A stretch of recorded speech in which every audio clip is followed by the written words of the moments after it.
go live really soon.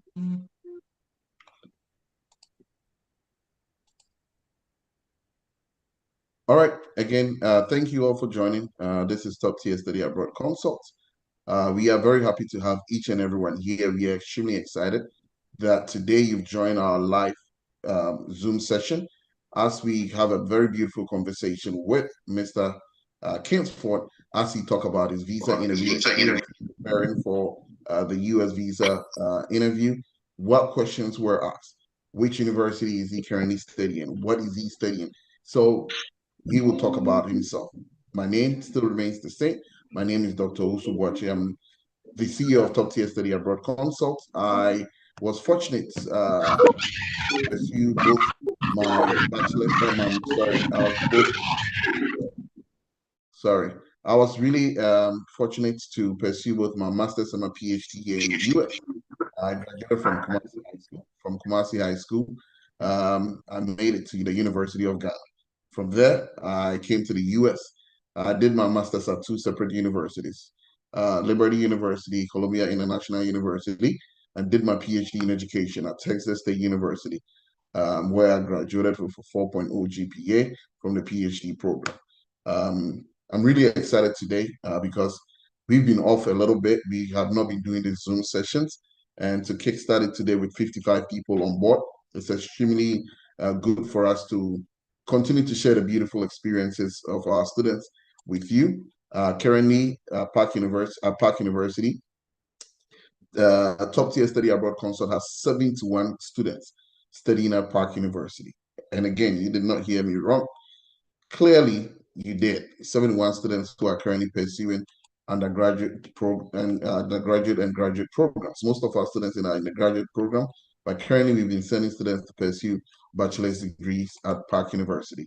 Also, our students are mostly from Ghana, and we have one student from Zimbabwe as well. We're trying to diversify the numbers in terms of people that we are sending to Park University. So I know most of you are here to listen. We don't want to jump the gun. We just want to just dive in so that you can hear from Kingsford. Again, thank you all. And those of you are joining us from YouTube, we'll be taking your questions from there. So Mr. Kingsford, please, if you are here, kindly introduce yourself. As about 60-something people would like to hear from you as the number grows. We would like to know about you, tell us a little bit about yourself, and then we can jump in because the people are getting itchy with pens and papers. Please pen down your questions and let's go. Thank you. Okay, thank you so much, Dr. Bachi. I'm so happy to be on this platform, and thank you so much for the opportunity. I see Jacob right over there. I mean, Jacob has been my guy, from day one. So my name is Kingsford Akon, and then Kingsford, can you position yourself because we cannot see your face? Okay. Can you see me now? The window, if you can rather face the window, that would be great. Oh, okay. All right. Let me just do that real quick. And yeah. Why are you using your wife's Zoom? Patricia, are you Patricia? I know, right? I was about to ask that. So why just joining you? Don't wear her clothes to school.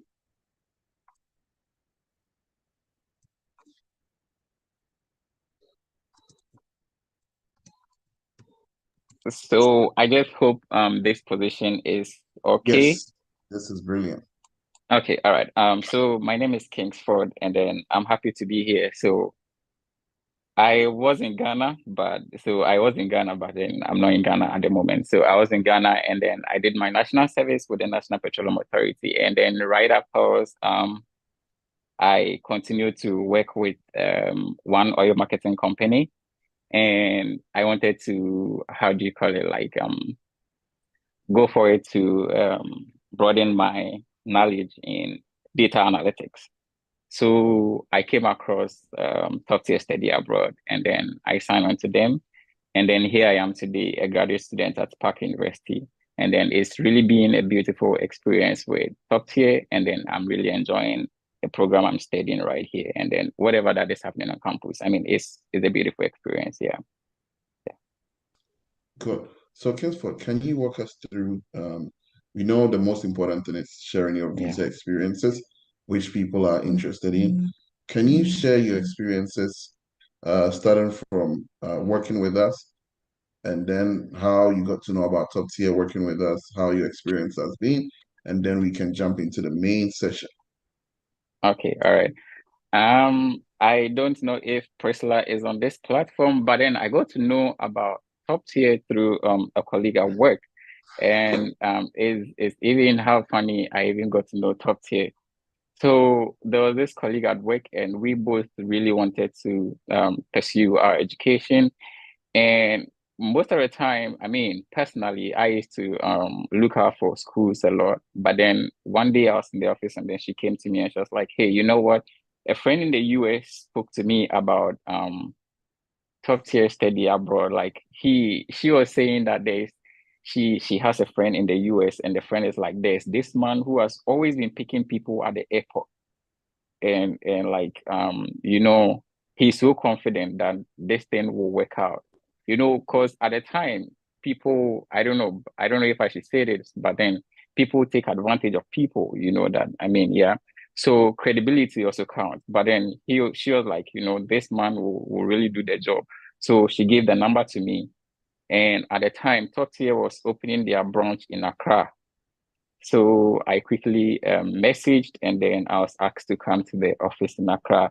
When I got there, I mean, they were now putting stuff together. Like, I mean, I can proudly say I was the first client in Accra, because when I got there, they were now putting the place in order and all of that. Yeah. So I started with them. What really got me to start with top tier was the amount that was involved. Because most of the times you talk to people and they're like, hey, you know what?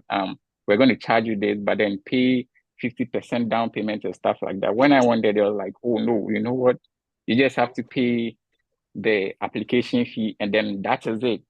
You don't have to pay any money, nothing. And I was like, application fee is nothing to write home about. I mean, so if application fee they were taking like 3,000 Ghana cedis, I don't know, but then things may have changed. Yeah, so I was like, well, I mean, you can just throw 3,000 Ghana cedis to the table, and worst case scenario, people are making away with people's money, but then let's just see what happens. And then that is how it started, and then I'm here today. Yeah. Okay, good. So I know when you were about to go for the interview, we told you that, hey, getting an interview date in Ghana is very difficult. So Mm-hmm. let's put you out of Ghana. Yeah. Let's start with how Yeah. So, did you start with the well, I preparation? mean, okay, so when I after everything, my application didn't really it didn't take a longer time for me to get school. So schools came, and then it was left with the visa interview and stuff like that. So um Jacob at the time called me and spoke to me about the schools that were in. I think I had was it two schools, and spoke to me. And then at the time it was very difficult getting interview date in Ghana. So he suggested me to travel outside Ghana. But then one thing I like about top tier is their proactiveness. You don't have to always go after them. They call you all the time, to tell you what is happening, um, like at one moment. Because when I go admission, Jacob called me, and then he told me the next step forward, and told me there are no dates in Ghana, so I'd have to travel to a different country to have my interview. So he suggested to me countries for me to choose from. Um, I don't know if I can mention the countries, but then he spoke to me about Sierra Leone, and then he spoke to me about Cote d'Ivoire at the time. Yeah, but then I made a decision to go to Sierra Leone on personal grounds, because at the time I felt like going to Cote d'Ivoire, I can go to Cote d'Ivoire by bus, but then I wanted the flight experience, like traveling outside Ghana and stuff like that. Yeah, so that was the main reason why I chose to go to Sierra Leone. Yeah, yeah. So I don't know if you would want me to continue from there, but then yeah. But okay, so as I said, I'm not going to be the ones asking the questions. Jacob is also here, so Jacob, please, whenever you want to jump in, please do not hesitate to jump in. And again, this is a conversation that is between myself and Kingsford, who is a current graduate student at Park University, currently studying computer information systems and business analytics. And can you first of all also talk about your experience at Park University? I know you've been there for 2 years, I think. Yeah, Yeah. Did almost you two start in years. Yeah. October or did you start in the so it's less than 2 years and you have your wife with you. Okay, go ahead. I mean, it was Um, exactly 1 year, and then she joined. So I mean, I'm just so proud of Jacob. I don't know, but then I'm just yeah, Jacob has been an amazing guy. Yeah. yeah, that is true. So can you talk about your experience at Park University, the tuition system and how things work, working at Park University, and also I think, I come to Park University a lot. Yeah. Talk about your experience at Park University, and then we will move to the interview process and people can ask their questions. Okay. So I decided to come to campus to do this, to be on this live session. So I'm even currently on campus, and it's Saturday, and then no one is here. I mean, it's so cool and calm atmosphere. I mean, it's really been an amazing experience, because considering whatever I mean, I would want to compare it to like previous educations I've really had. So that is where I can really draw the narratives from. Because considering whatever experience we had in Ghana, I mean, it's quite different. Like especially talk about environment, talk about serenity, talk about people. Like if maybe I hadn't come here, I didn't even know it was so easy to talk to your professor vis-a-vis, like these are people who have their PhD degrees and stuff like that. I mean, you can just talk to them, call them. Like, I mean, it's just an amazing it's really been an amazing journey. I mean, yeah, and studies and stuff like that has never been difficult because if you have any challenge, you can talk to anybody at any point in time in terms of assignment. You can email your professor if you don't understand. I mean, it's really been a wonderful journey. And then if you would want me to talk about tuition because I didn't have scholarship, but one of the amazing things about Park University is that they provide payment plan.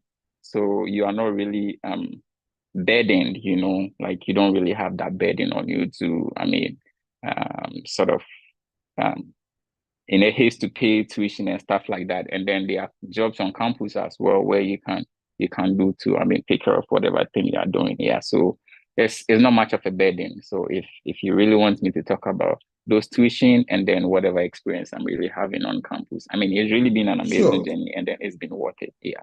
Yeah. It should have been. sure. I think you can talk about the tuition fees, the tuition structure, or the Mm-hmm. payment plan.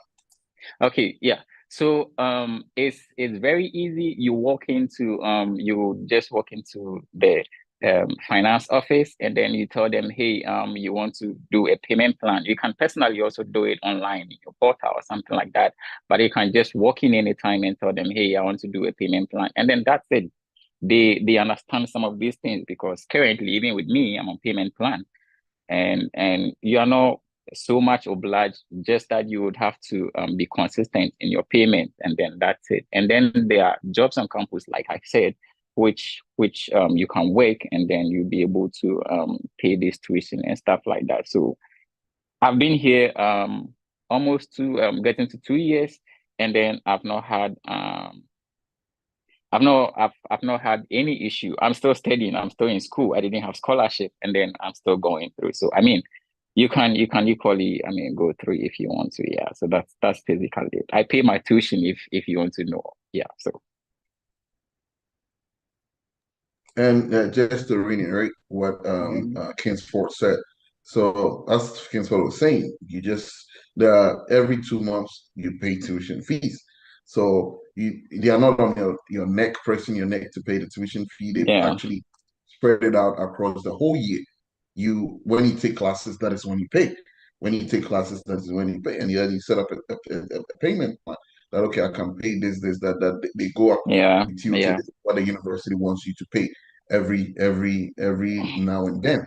So they will spread it for you. When I was doing my master's, I also came to the US without any scholarship. And I always tell students, don't let the tuition fee scare you.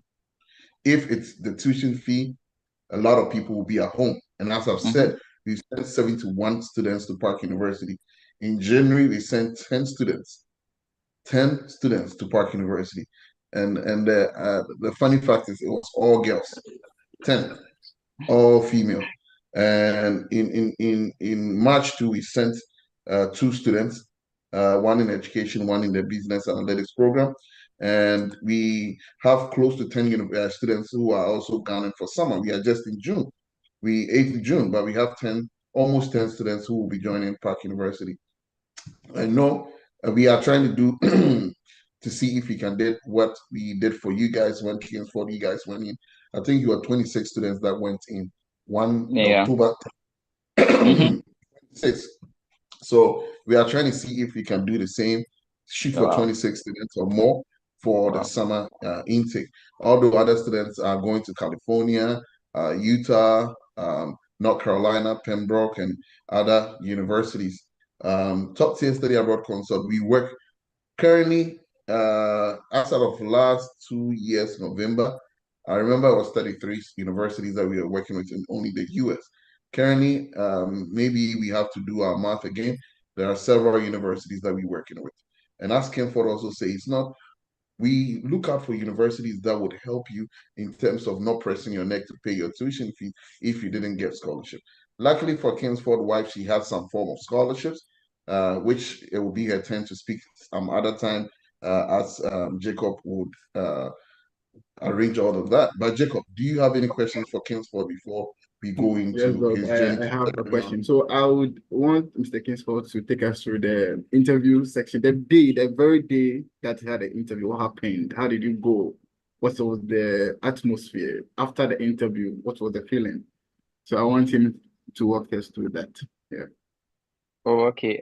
So I really wish I could give date, but um I think on the very day,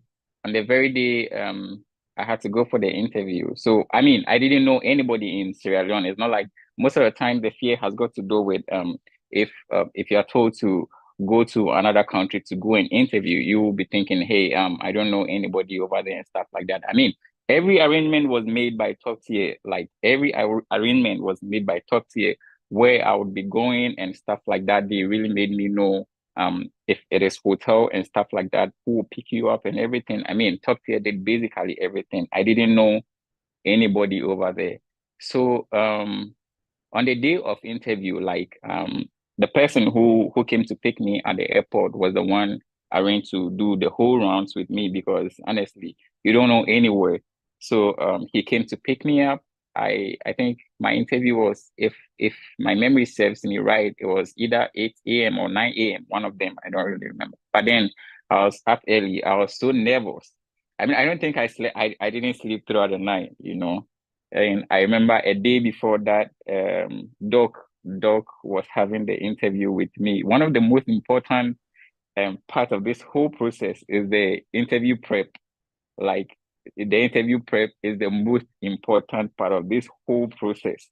So the night before that, Doc called me and then we were having this interview session and stuff like that. Mind you, we're prepping like most of the time with like with groups and stuff like that. But then when it is your time, you know, Doc reach out to you. Sometimes I ask myself if Doc sleeps at all. I don't know, but then I mean, yeah. So he called me, we spoke late into the night, you know, and then it was all about the interview questions and stuff like that. So the morning, I mean, I didn't sleep, so that should be it. So early in the morning, I just woke up and did whatever thing I had to do, and I was ready to go. So just when I was about leaving, I think Doc sent me messages again, you know, and wishing me all the best and stuff like that. And then he also sent me follow-up questions, like questions maybe previously we had talked about it, like, you know what, you can do it. I think I still have the message, I can read it by then. So you can do it, you know, and then make sure you focus on this and that and that and that. Yeah. So I just said thank you and then I went. So on the day of interview, when I got to the place, it wasn't so much of a busy place. So I got to the place and it was a queue. So we had to join the queue. go inside, they ask you of your document. So is it your passport and stuff like that? Your passport, your I-20, and some DS-160, and yeah, those are the documents they ask you for. Yeah. So and then yeah, so they make sure you are booked for that day before you even go inside to go and see to go and have your interview and stuff like that. Yeah. So that was really the experience. I was nervous. I mean, I was really nervous because that was my first ever visa experience. I'd never been anywhere to interview before. I'd never traveled anywhere in, not even to how do you call it, to the neighboring country, Togo or Burkina, to go and do anything. I mean, that was my very first time traveling and stuff like that. So I was nervous. I was really nervous. But then, I mean, yeah. So that's how it went during the day. Unless, of course, you really want me to talk about the questions and stuff like that. Yeah, that's how it went. Yes, yes. Please go ahead. Please go ahead and talk Okay, about yeah. the So questions. on yeah, okay. So when we got inside, I mean, Sierra Leone was a place where I don't know how their interview goes. So when we entered the place to go and have the interview, a lot of people were denied, and most of these people I had because I remember Doc telling me that you shouldn't rush to be the first person to be interviewed. You know, like just don't rush to be the first person. But I mean, you can either be in between just so you will be able to know the experiences of people and stuff like that. Yeah. So when I went, I don't know, but then I think I was the last of students to be interviewed. Yeah. And everybody, people who were going were being denied. One of the things I saw people denied for, most of them were Sierra Leoneans. So it was about, it's like they go there and they don't even know what to say. Why are you traveling? I'm going to the US. And then they are there waiting for the next question to be asked and stuff like that. Yeah. So fortunately it was my turn. And then I remember the very first question I was asked, like it was yesterday. So the very first question I was asked was why this program? And why this program is something we've really talked about and stuff like that. So the first question was why this program? What do you do currently? I don't know if maybe Doc, should I say the question and maybe how Yeah, I you can attempted talk to about how answer you it? answered it. Yes. Okay, all right. So the first question was why this program? And then I took because I was coming to do information systems and business analytics. So I told them why I Okay. chose that program. And then it was always in relation to what I was doing currently, because you can't just say why you're going to do the program and then it has no link with what you are doing. So I told them currently I work as a data analyst. So and then I do not have any experience in any educational experience in that. So I told them why I was going to do this program, and they asked me what I do currently. Like, what do you do currently? And then I told them what I'm doing currently. At the time, I was working as a data analyst with one oil marketing company. So I told them what I was doing and stuff like that.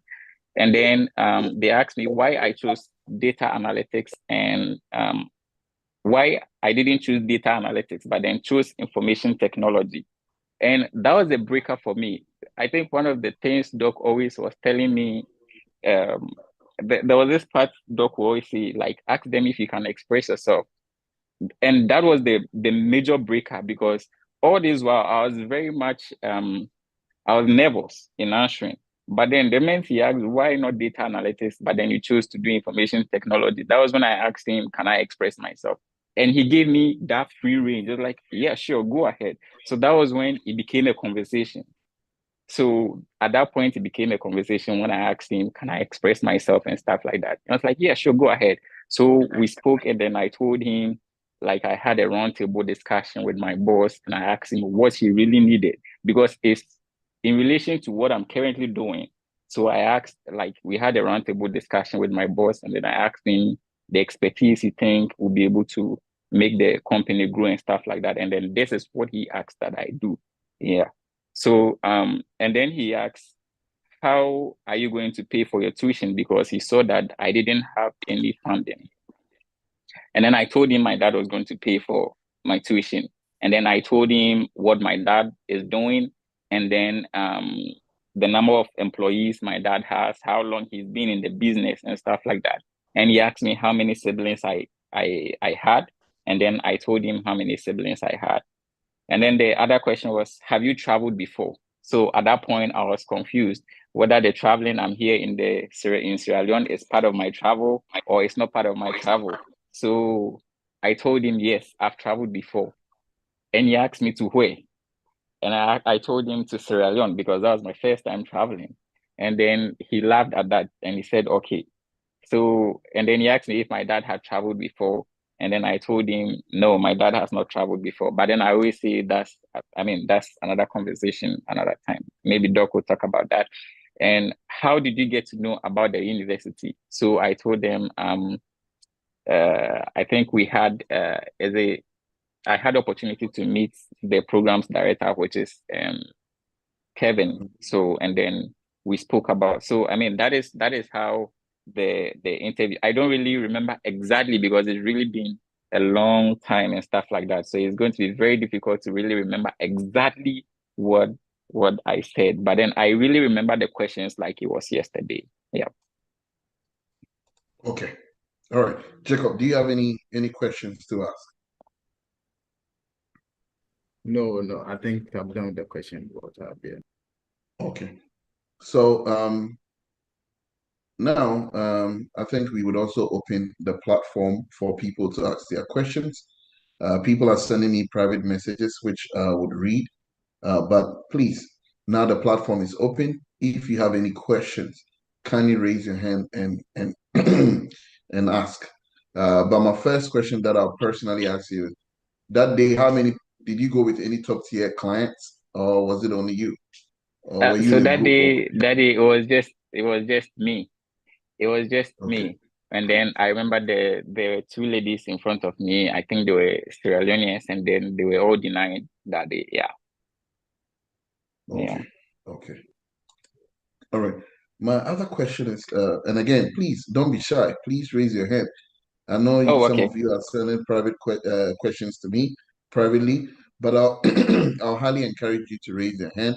Don't be shy. The reason why we are here is for each and everyone to have the opportunity to ask questions.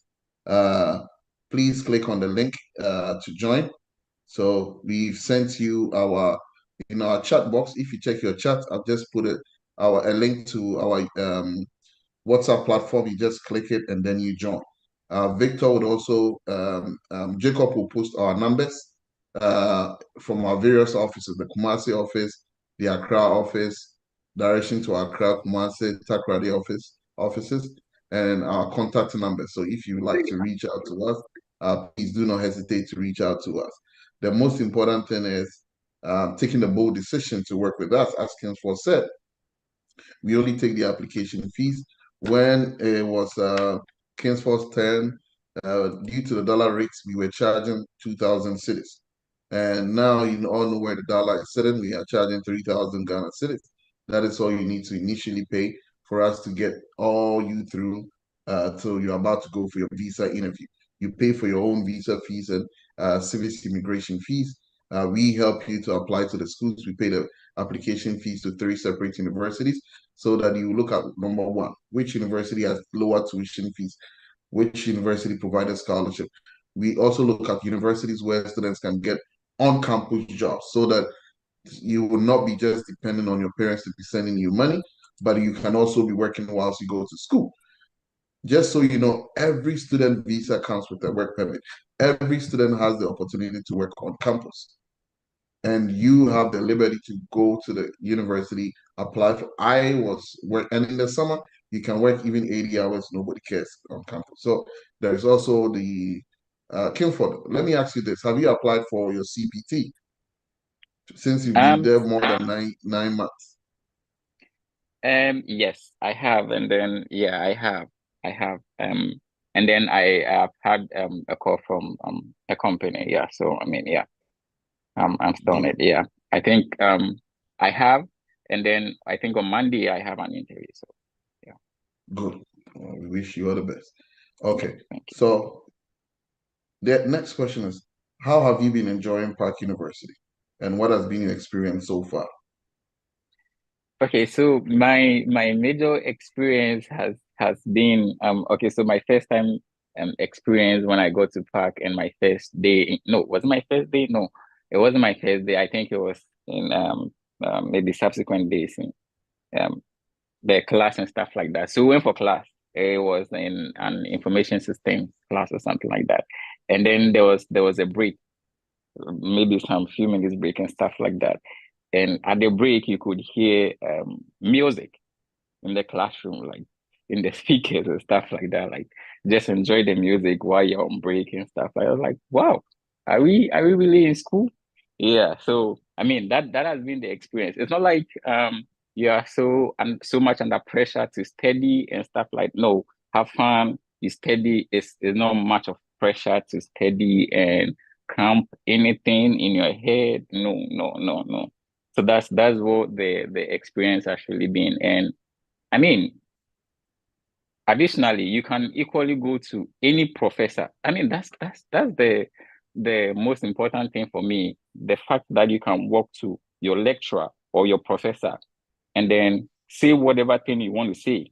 If you feel what he's saying is not right, I mean, you just tell him, I think this is not right. Or maybe if there's something you don't understand, you tell him this particular thing I do not understand. If there's an assignment you think you don't understand, you just send him an email and say, I don't understand the assignment.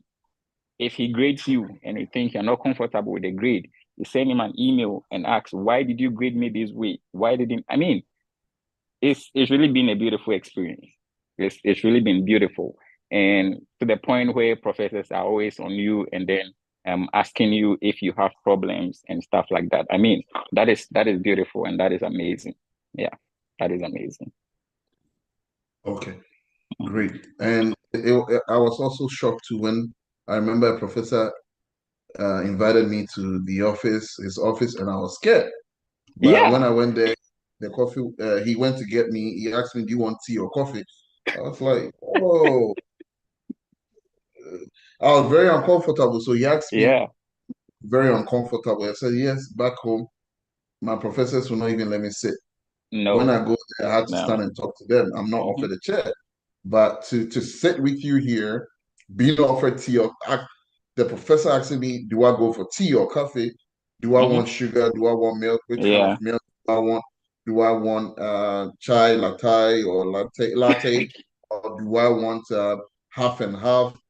Do I want brown sugar, white sugar, or Hmm. do I want a sweetener? I told him, sir, I'm okay. I'm okay. And he was like, no, no, you Just know. feel free. I mean, And then he pulled my assignment. I was shocked. And he was like, hey, I think, these are some of the culture shocks you guys experience. Number one, hmm. you write from the British system here, it's in America. Do you have a laptop? I opened my laptop, he changed the configuration from to write like an American. So when I make like favor, color, you use use, it Yeah. will Hmm. automatically correct you. And he told me use Grammarly, it will help you with sentence construction. Right. But professor taking my laptop from me and doing all that for me, I was Yeah. shocked. Yeah. And Yeah. then later on, he asked me, "Hey, can we do lunch tomorrow? We can talk over this because today, I just have only 30 minutes, but we can do lunch and then bring your laptop." And we did lunch together. And guess what? He paid for my lunch. Oh my God. So the experience in and it's not like in Ghana you say maybe the professor likes this girl or likes it. No, Yeah. Yeah. here they'll kick you out and be in the news if you do anything silly. Hmm. So this is where the professor is taking an interest in you. You are receiving personalized attention from the Yeah. professor because in class we are not overcrowded. Some of our classes, I think the maximum was my master's, the highest was 17 in a class. Hmm. Mostly it's 12, 15, 15, 12, 15. So you could ask questions. The professor will come to the table, sometimes sit on the table with you when you are doing class activity that Yeah. requires really kinesthetic things. Or you are running a data. I remember when I was doing quantitative data, the professor will sit and say, okay, I've given, we all pick the data and say, run this data for me. And she will sit by you and take you through step by step and go, Hmm. I was shocked for 3 hours. That's right. What we're doing. So Yeah. these are some of the things that personally I really hope everyone can experience education Yeah. Yeah. in the Western world. It's a total transformation. And even your mindset, you think outside the box. Exactly. You That's understand? true. That's true. And Not to cut you, Doc. yeah, go Um, ahead, please. I have so a there question. was this time I wanted reference, and I know how long it took me to even get reference back home.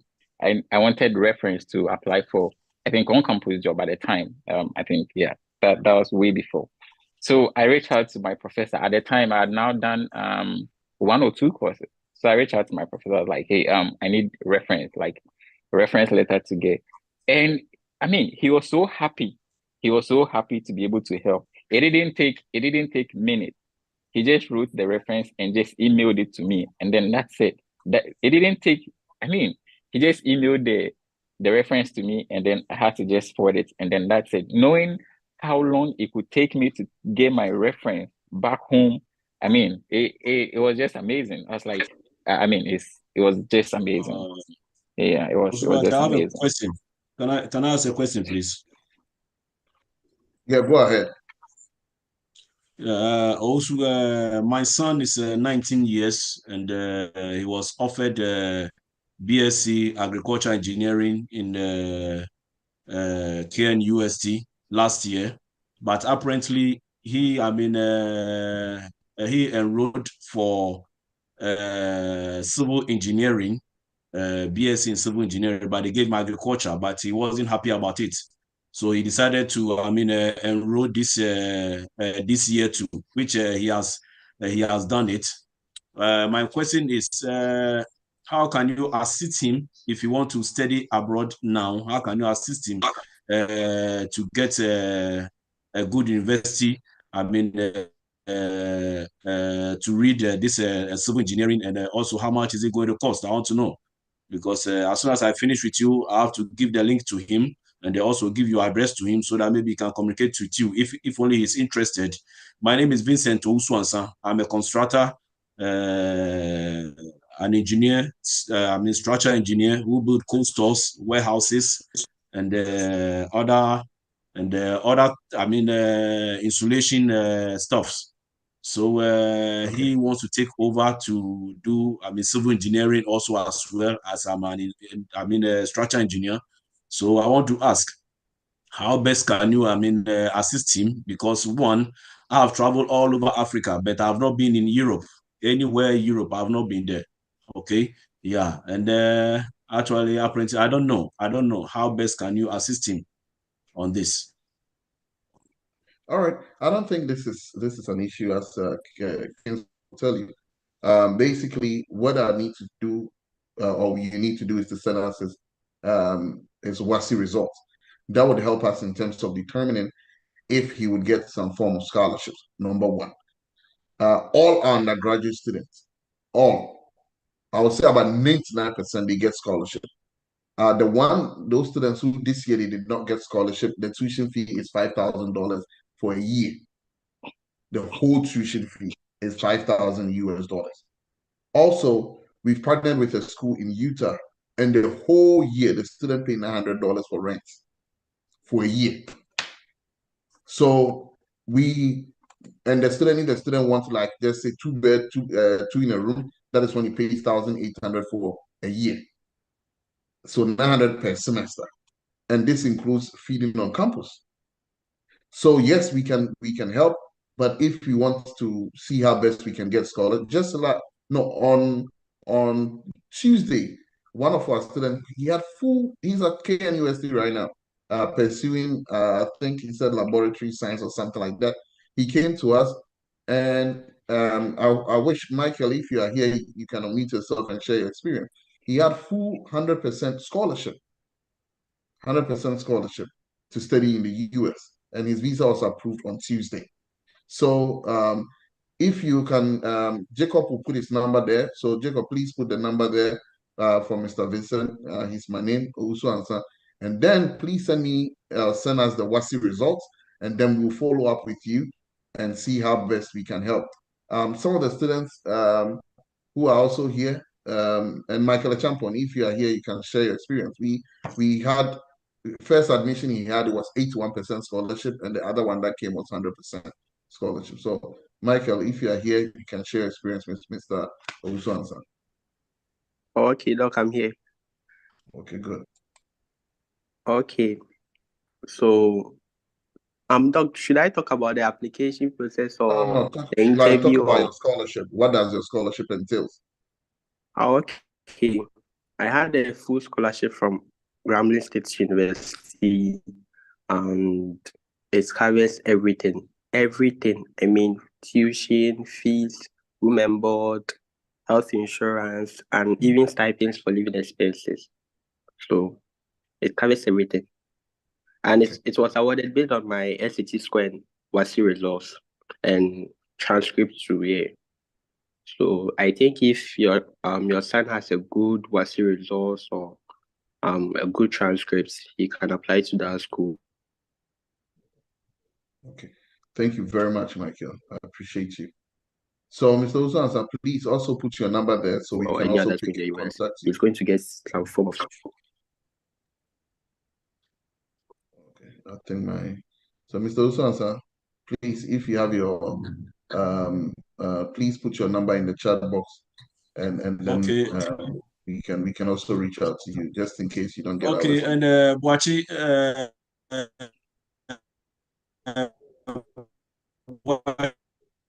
Boachi,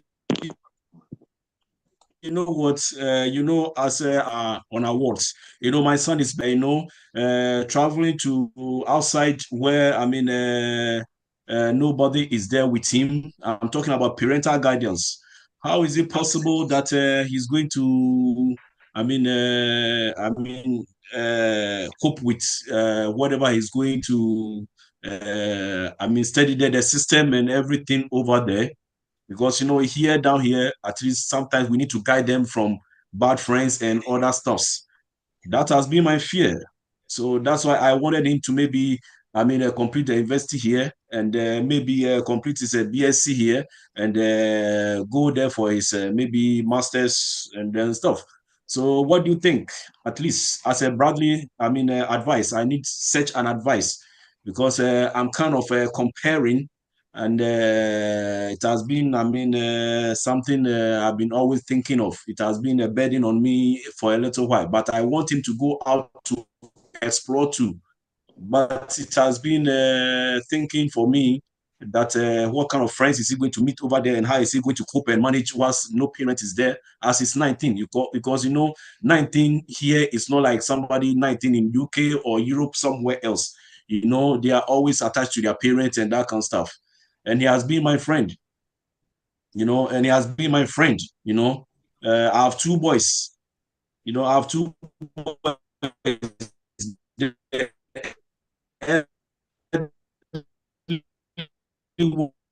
One is Mr.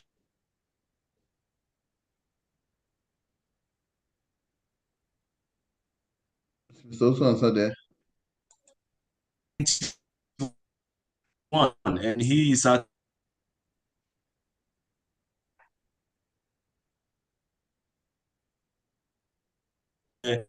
UPSA doing IT. Finish just completed the last enter.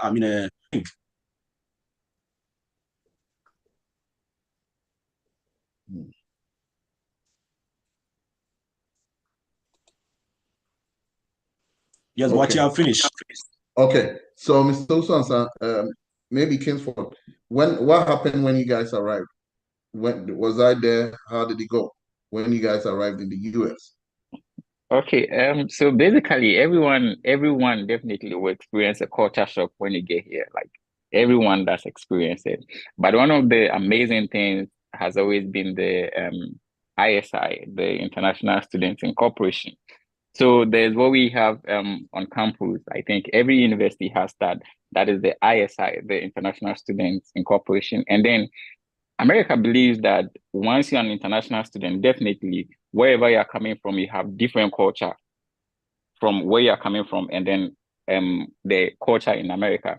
So these are the people that you call family. I mean, they are amazing. They are always there, always organizing programs, always, always. So when we came in, we didn't come with mattress or whatever from Ghana. We came in, they provided basically everything free food. Everything is free. So you don't really have to necessarily worry so much about the behavior or whatever thing your child is going to go through. I mean, there's family here away from home. There's family here in America away from home. I mean, they are always amazing. They are always there. Whatever you need, even till now, even if you need to eat and you don't even have whatever, I mean, food is not even a problem. And no, that shouldn't really be a burden at all. No, no, no, no. It shouldn't be a burden, not at And all. So the in ISI terms is of, there to help uh-huh. you. The ISI is there to help you to sort of blend into the American system. So it won't be a problem, not at all. Yeah. Fantastic. And I remember when Kingsford came, I came on campus. I always try to come and meet with the student. Kingsford will Yeah. tell you during Mm-hmm. orientation, I'll be there to make sure you Yeah. guys are okay. If I don't come for graduation orientation, I'll come meet with the students who came. With Definitely. Kingsford, I took all of them out. We went out. I think we're Yeah. about close to 20 students. Took them Yeah. out for lunch, and everybody ate. When I was leaving, my bill was over $600. You Mm-hmm. know, we all eat, we talk. If there are any problems that I need to know, I always communicate Yeah. with parents. Also, the Church of Pentecost at Missouri is there. There are different churches that the students attend. So the students help one another too.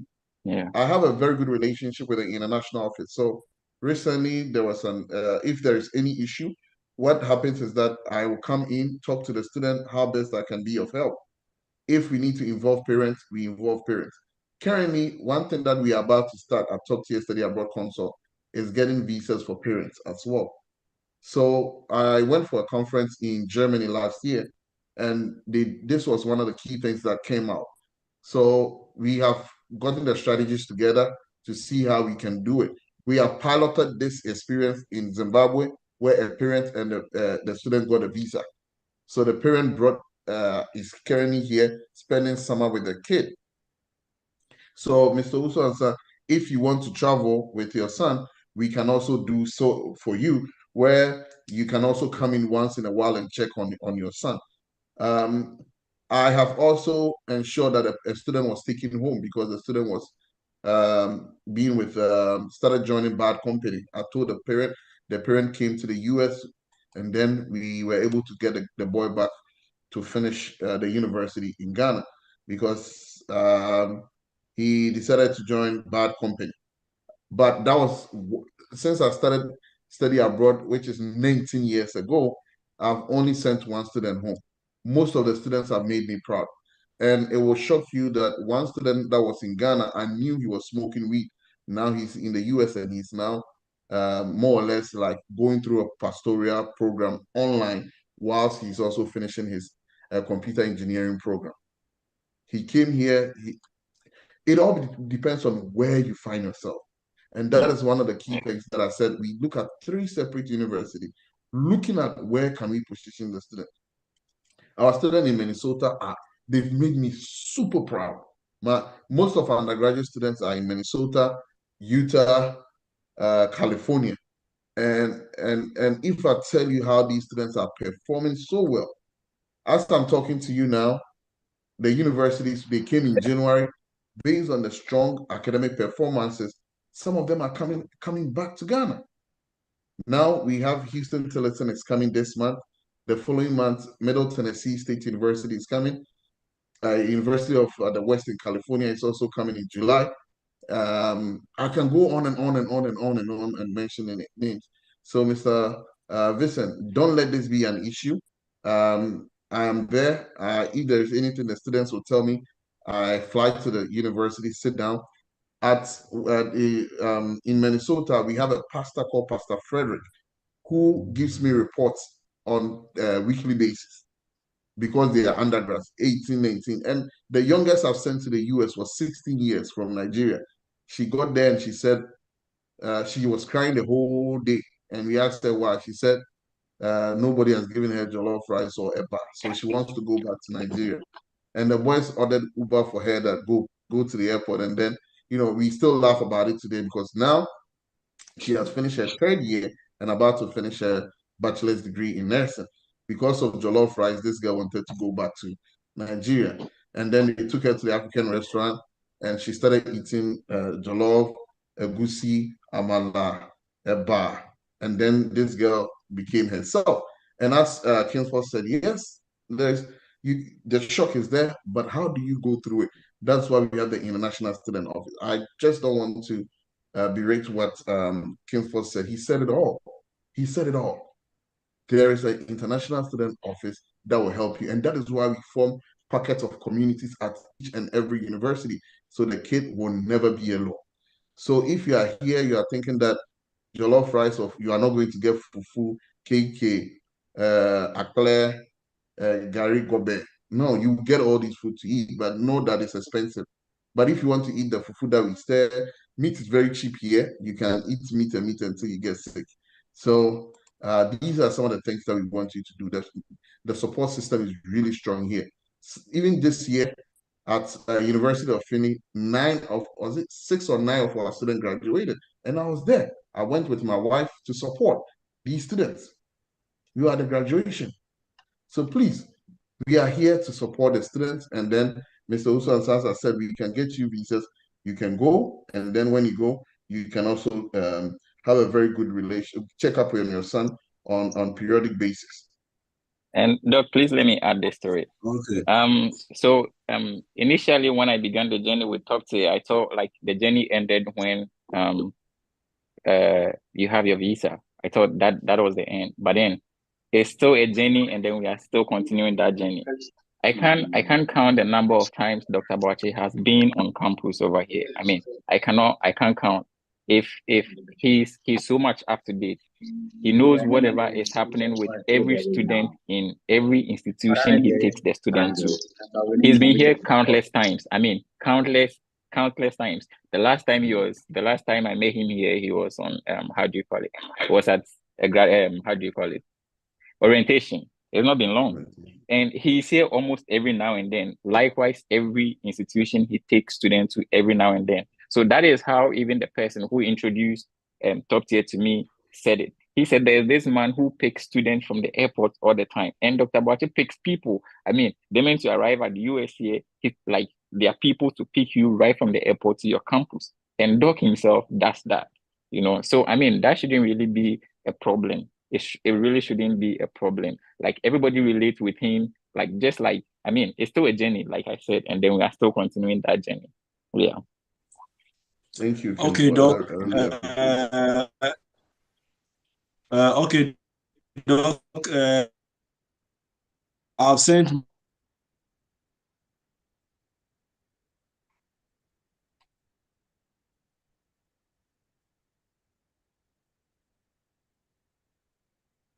number on the comments section. So please kindly send me hi. I'll forward my son's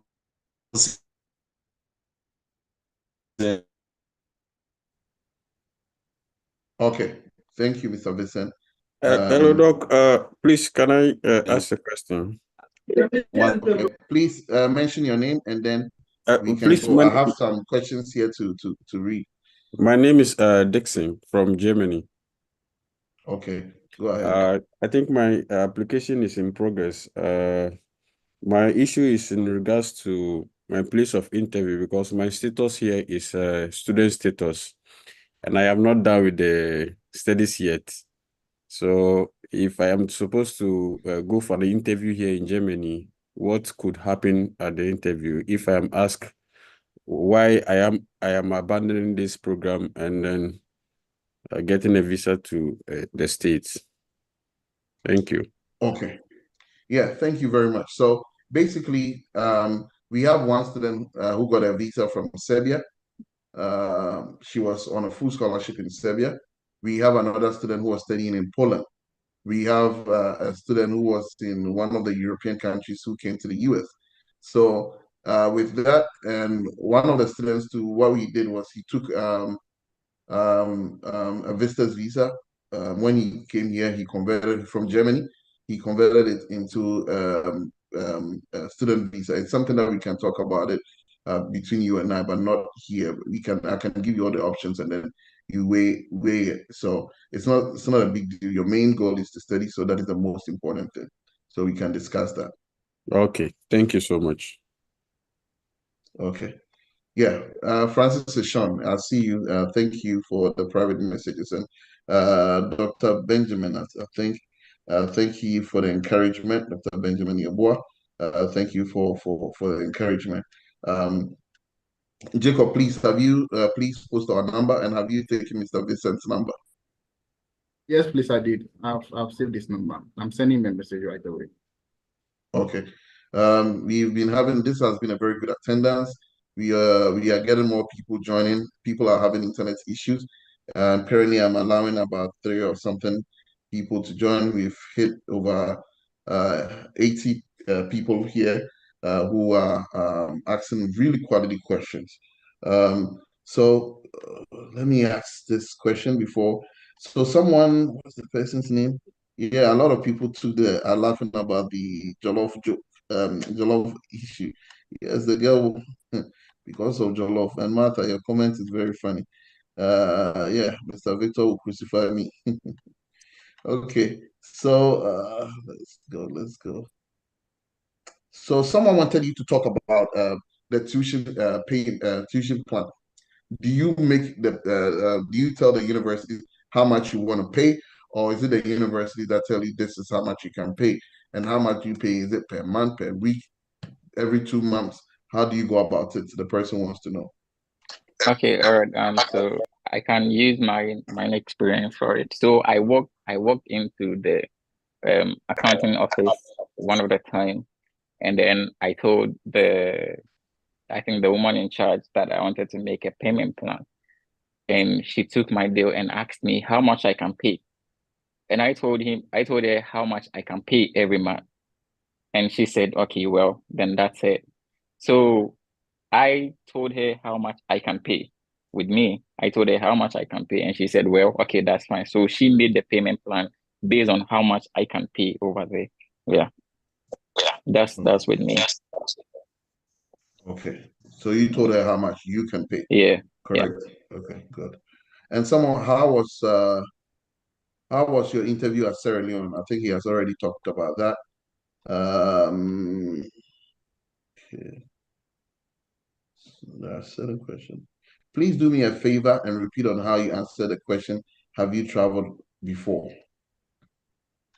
Okay, so at the time, my first travel experience was being in Sierra Leone. So I told whoever was interviewing me that yes, I had traveled before because that was a travel.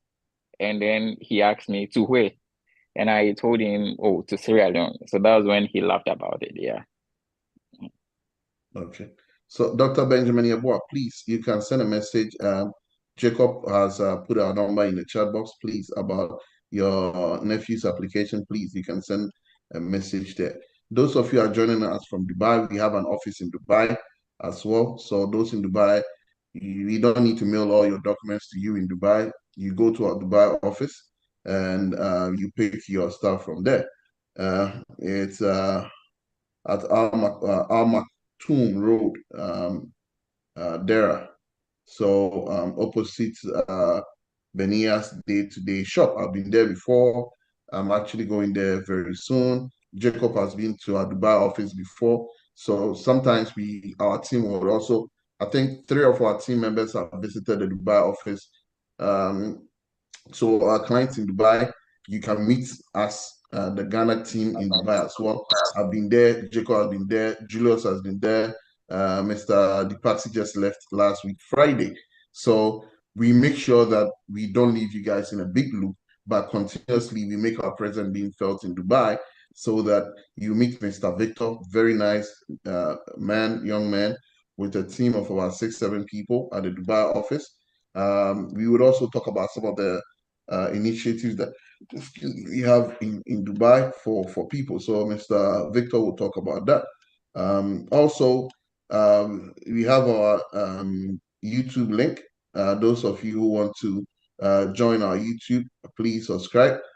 Joel, if you are here, please send the link. I know there are people who are watching, So those of you watching on YouTube, please, you can post your questions and then we will respond. Please post your question and then we will respond. So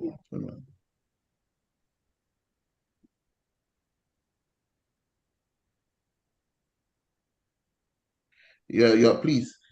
Park University, because of a lot of Ghanaians going there, we are working. And as Kingsport said, I'll be there on Tuesday. If you have not received your I-20, please, 5 p.m. Ghana time, call me. By then, I would have landed on campus and I'll be with the team to go chase your I-20s. From there, I'm flying. As soon as I'm done that night, I'm flying to California. I need to be at Riverside. I need to be at separate 3 universities to chase the I-20s there. From there, I'm going to Minnesota to chase I-20s in Minnesota and come back to Texas and do the same at ATU. So please, I'm not sleeping. I'm really on the job. Tuesday, if you are going to park, you can call me. I'm also pushing for scholarship for other students who are going to park. Nana Asifu Ejai, please, you can unmute yourself and ask your question. Thank you.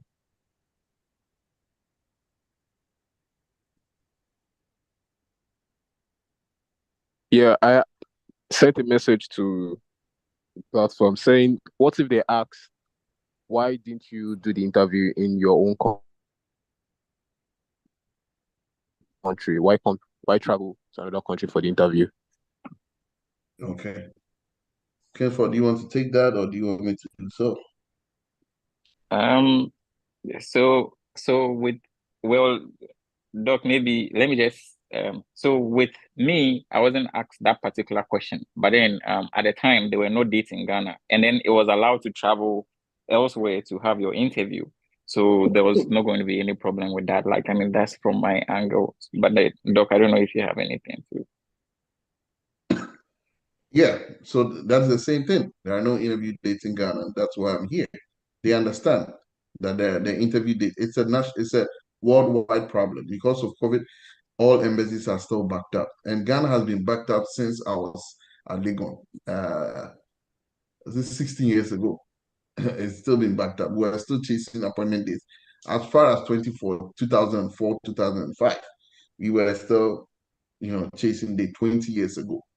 We're still chasing interview dates at the University of Ghana. I think that was when I was in my first year. Okay, so please, Jacob, can you kindly post the link to our WhatsApp platform? People would like to I've join. posted it. I've posted Okay, it. you posted it. Okay. So those of you who are looking asking for requirement for graduate programs, please message our number. Mr. Jacob will send everything to you, or I will send everything to you as soon as possible. So if you are in Dubai, your visa has expired, Victor would help you. Before we end, Victor will talk about opportunities in Dubai, how you can renew your get your freelance visa or your Emirates card, and then how he can help you to renew so you can apply for the US visa.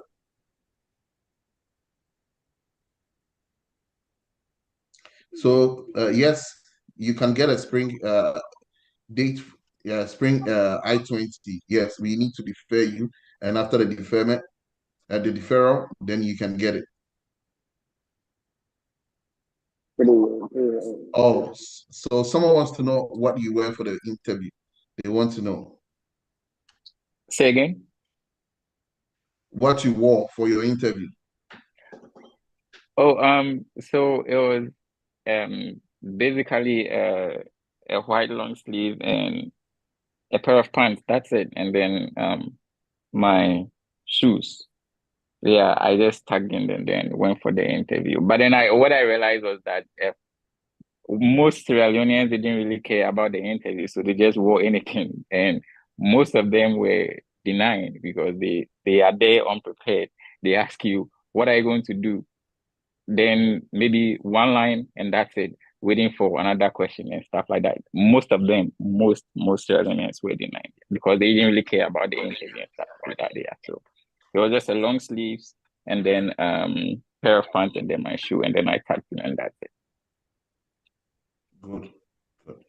So, Abina, you said you want to transfer your application from one country to the other. Please call our number, and we'll be more than willing to help you out. Okay, so please click on on the link that has been provided and join our platform. Nice to see you, Eric. Amanyame, if you want to visit our Dubai office, please, Victor, put your number in the chat so that those who want to come to the Dubai office can visit you. If you're in Dubai, you can visit our office. So please. All right. So some also want to know if you observe what the women dress, how the women dress for the visa interview. Can you talk about it? Mostly some will wear maybe skirt and then shirt pattern and then their shoes, or some will wear straight dress and then shoes. The goal is to look decent and comfortable. Decent and comfortable, Okay. because you wouldn't want to wear anything you wouldn't be comfortable in. So just be decent and then be comfortable. Yeah, that's it. Okay, good, good. Sabine, you also sent Sabine Isaac. So Sabine, you are 30 years, you want to apply for an undergraduate program. The oldest person we've helped apply for a graduate program was 46 years. He got a visa, but his interview was really tough. And I knew it was going to be tough. I would highly encourage you to reach out to our number. We have a way to assist students who are, we call it non-traditional student. Non-traditional student, we have a way we prepare them for the visa interview. So Sabine, please reach out to us and we can work on that. Please reach out to us. So Mark, after you put in the application, normally, if you have all the documents, normally Park University, it takes about 2 to 3 weeks. You should get everything within 4 weeks maximum. Sometimes their load is becoming unbecoming. This year they've already issued close to 500 I-20s for students across the world. So two people working on over 500 applications. Mm-hmm. I have to be going there to chase them. And as Kingsford will tell you, I had to chase them and go plead with them and see how we can push for top tier clients admission to come out and stuff like that. And also, I just want to remember this. Sometimes I don't do this most of the time, but I've done it at several places. When I go in, sometimes some of the students will tell me some of the challenges they are facing. I remember when Kingsford and his team came, some of them were like, Doc, we don't even have cars to our source of transportation to get food and blah blah blah. So I'm lacking this, I'm lacking that. And Kingsford will tell you, myself, my brother, and one of our Genevieve was working in the Accra office.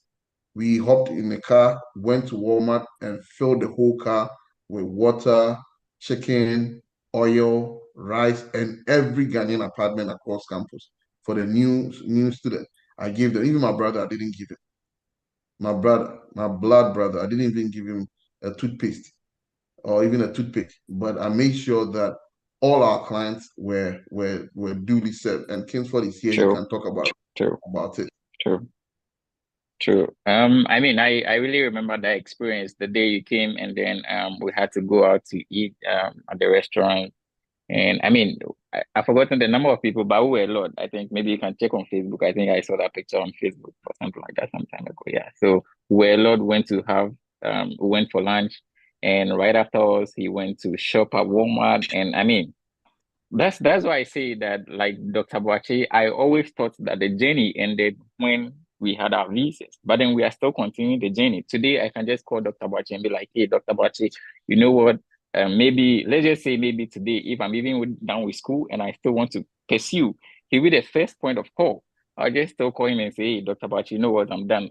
I just want to do this. What do you think? I mean, it's still a journey. We are still continuing. So he's really been amazing. I mean, the last time I was having a conversation with him and I was asking him can he tell me the number of people he has brought to the US?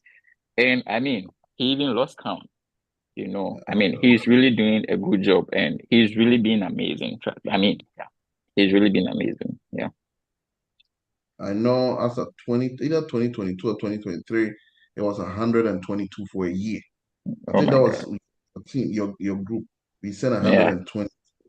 Yeah, 122. But I've lost count. I'm not counting anymore. Um, also, those of you who know people with master's degrees, this year we sent 10 students to interview for a PhD program. Only one was denied. Only one. They approved for every PhD applicant, every PhD. And the PhD applicants were mostly who had masters in education and masters in business administration. All of them except one, all the visas were approved. I'm not gonna lie here and say 100%. No, all of them. And the good thing about the universities we send those to do the master PhD in business administration and also education is that they have what we call the CPT. So as soon as you get to the US, you find it off campus. You can just take the letter and then they will give you a social security and you start working full time and going to school. One class every 8 weeks. And what a good thing is for our professor helping, Dr. Kathy has been helping the students in terms of helping them navigate how to write their applications and help them to get jobs which qualify for the CPT. So that is also one of the opportunities. Also, please, Papa Amankwa said he's been refused before. Advice. Since this is a recorded version, I cannot show my passport to you. I was denied 2 times. I got a visa on my third time. I'm not going to sit here and lie. And that is how I gained most of my experience to help students go through the visa interview process. I was denied and I didn't give up. Most of the time when you go, they will ask you what has changed from your previous application. And if you want us to help you, please reach out to our number. We have mocking interviews mostly every day, Monday to Sunday, mostly from 7 to sometimes 10 p.m. That is, or sometimes 9 p.m. But mostly it's 2 to 3 hours per day session that we have. Now we have afternoon and evening sections. The afternoon section start at 3, and the evening section either start at 7:15, or at latest 9 p.m. to 11 p.m. And our team have people joining from Congo, Ghana, Zimbabwe, Namibia, Ethiopia, Cameroon, and Nigeria. So we do have people from all walks of life, all walks of Africa, and also we have people joining from India as well. But recently we haven't had any India. But now the people in the group are Cameroonians, Zimbabweans, Ghanaians that have been working, currently working with us.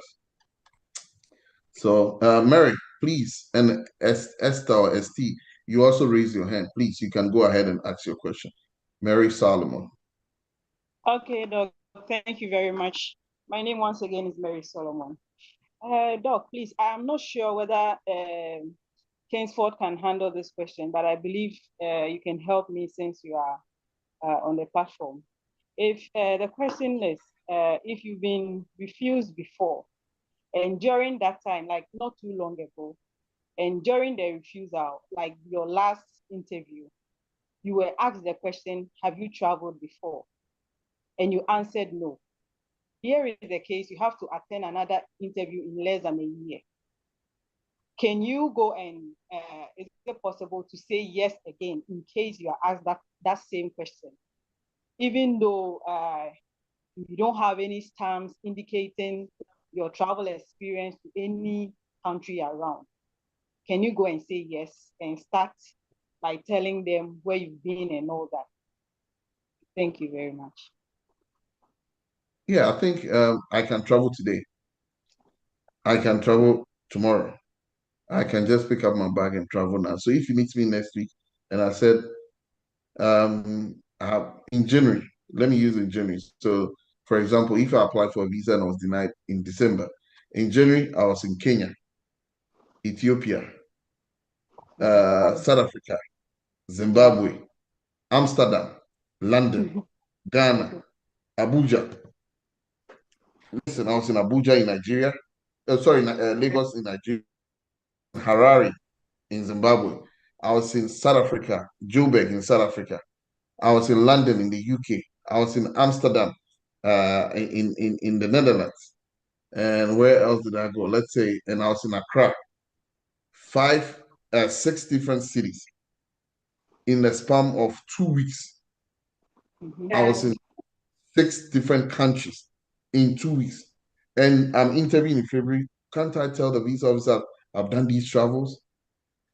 Yeah, you can say that, but my fear, my confusion here is, assuming you go and you start remembering that maybe you traveled maybe 3 years ago, but in the last interview you couldn't express yourself to that level. This time around, can you go and tell them that, oh, in 2021, I traveled to this place and all that? Can you go and do that? Yeah, the visa officer will just pick up your passport and flip. For example, if you went to London, it's there. If you went to Nigeria by air, it's done. If you went by bus, I will not say that because, and if your passport was not stamped, I will not talk about it because the visa officer might think you lying. You can talk about currently what has changed. Currently, I have been here, there. You will talk about your current status and not talk about your your previous status. That would be my best bet. Okay, okay, Doc. But sorry, the last part of it is you don't have any stamps in your this thing at all. So like you are saying, maybe you went to Cote d'Ivoire by bus. Is it acceptable to use that as your travel experience? Yes, it's acceptable. When I go to London, based on my passport, they don't stamp. Okay, Passport is not okay. stamped. When I go to Australia, my passport is not stamped. Oh, okay. You just scan it as Baumia was talking about. You scan it and then it opens and you go. And that is what he's saying. That you bring the, I'm not doing politics here, but I'm just explaining things to you that you just scan your passport, it opens, no stamp. And that is how things are going to be in the near future. It's going to be a stampless society. Because who wants to buy ink and stamp? Whilst you can just scan the passport and then the door will open for you. You save money, technology. Right. Instead of people creating the budget that I bought ink for 1 million, even the train that got an accident, they said they will repair it for 2.1 million. So things are being done right now all across the world to eliminate corruption and also eliminate waste of money. Emmanuel, please, let's That's go. right, Doc. Thank you, Mary. Thank you too. We have 4 minutes to go. 4 minutes to go because we don't want to keep Kingsford here. 4 minutes to go. Emmanuel, you have muted yourself. Please unmute yourself and ask your question, and then we'll go to Samuel. And thank you all for your patience staying through this. Still having 73 people here after an hour and 26 minutes. It's incredible. And we also have people watching on YouTube. So thank you guys. Emmanuel, please unmute yourself. Go ahead, Emmanuel. Hello, please can you hear me? Go ahead. Okay, yes. Please a follow up on the person that just came. Yeah. If you traveling and then you transit in several countries, will you be able to say that it's you've been to that country and so add it up as a traveling experience? Yes, you can. Yes, you Okay. can. And talk about that experience as well. Because when I went for my interview, when I was asked have I traveled outside Ghana before, yeah, I talked about transiting through Libya because then Okay. they have Air Afrique, and that was like 19 years ago. I was going to London. Mm, I took Air Afrique and transited through Libya. You mm, know, okay. that was when Libya had Muammar al-Gaddafi. So it was very Oh, peaceful to transit through. Yes. okay. Okay. All right. Thank you very much. You're welcome. Samuel, please go ahead. Okay, so Doc, I want to ask some question. Okay, so I want to ask about how the interview looks like. I mean, about the background. Is it between you and the consoler in the certain room, or is it transparent for everyone to see the interview? Go, Kingsford. I did this a long time ago, although I went to the US Embassy not long ago. I want you to share your experience.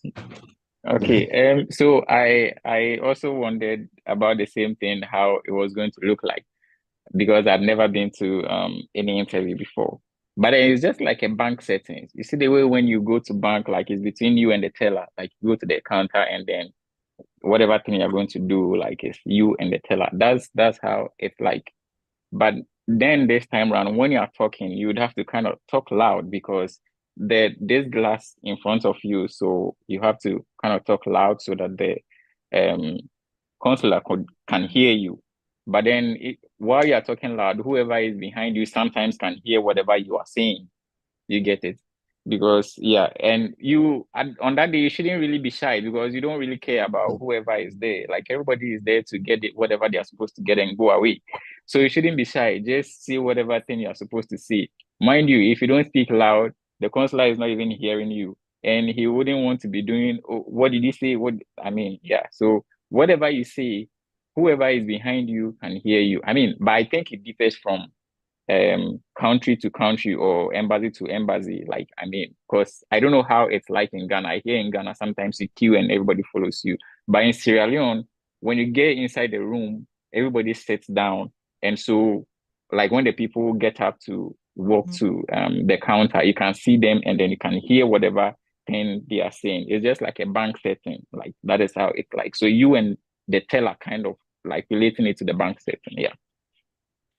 Yeah. So let me talk about in other countries jurisdiction in those students who went to Rwanda to interview, you would go. There are two things. One of the visa officers will take you to a room, and the other one will be like the bank setting. So the one in the room is separate, and the one you'll be standing in front of like the teller experience. Mm-hmm. The teller experience is across the whole world. Oh, okay. The whole world. About the only place that I've heard that you go into a room, it's only in what do you call it? And in Sierra Leone too. If you have any problem, so we send a client there. The client stammers, and so we sent an email to the visa officer. There were two students who were stammering, so we sent an email to them. So they gave them private accommodation. She sat in a room with the visa officer, and she was stammering. So she told me send an email, and that is one of the key things that sets us apart. Not to blow our own horns, but we talk to you. Do you think you can? If you are shy and you cannot do one-on-one, let us know. We will send an email to the visa officer so they can take you to a room, and then uh, you can have a very good discussion with the visa officer one-on-one. So let us know. We know how to craft those emails, and then if the visa officers will reassess your issue and say, okay, this student or this applicant can interview by him or herself with a visa officer in a separate room. So that is also doable. But in Ghana, in Zambia, you don't have a seat to sit. If you have to wait for 1 hour, you stand on your feet for 1 hour. So that's what our clients who went to Zambia told us. In most countries, now you stand. So Sierra Leone, yeah, you sit. Ghana, we used to sit. The last time I went there, there were chairs for us to sit. I think I went there the last time I entered some few years ago. I was there. Even last year too, I was there. So last year I didn't enter, but I was there.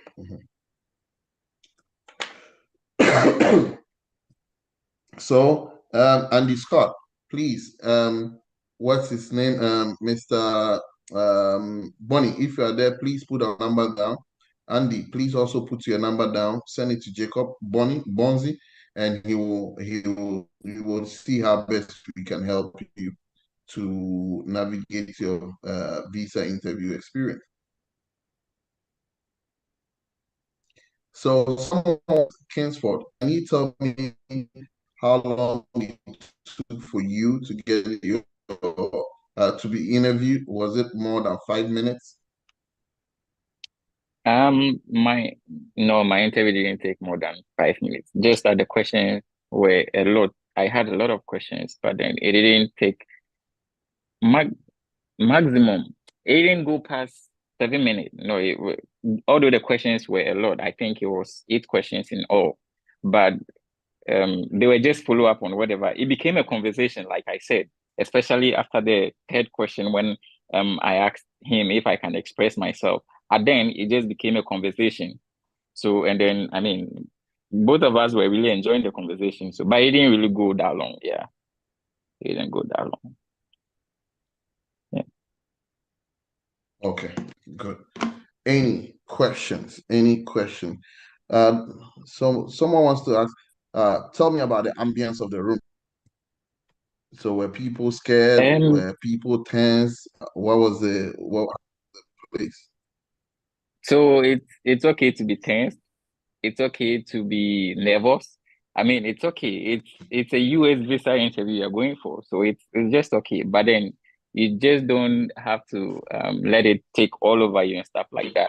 Everybody who goes to the glass or to be interviewed, I mean, um first two questions definitely will stumble.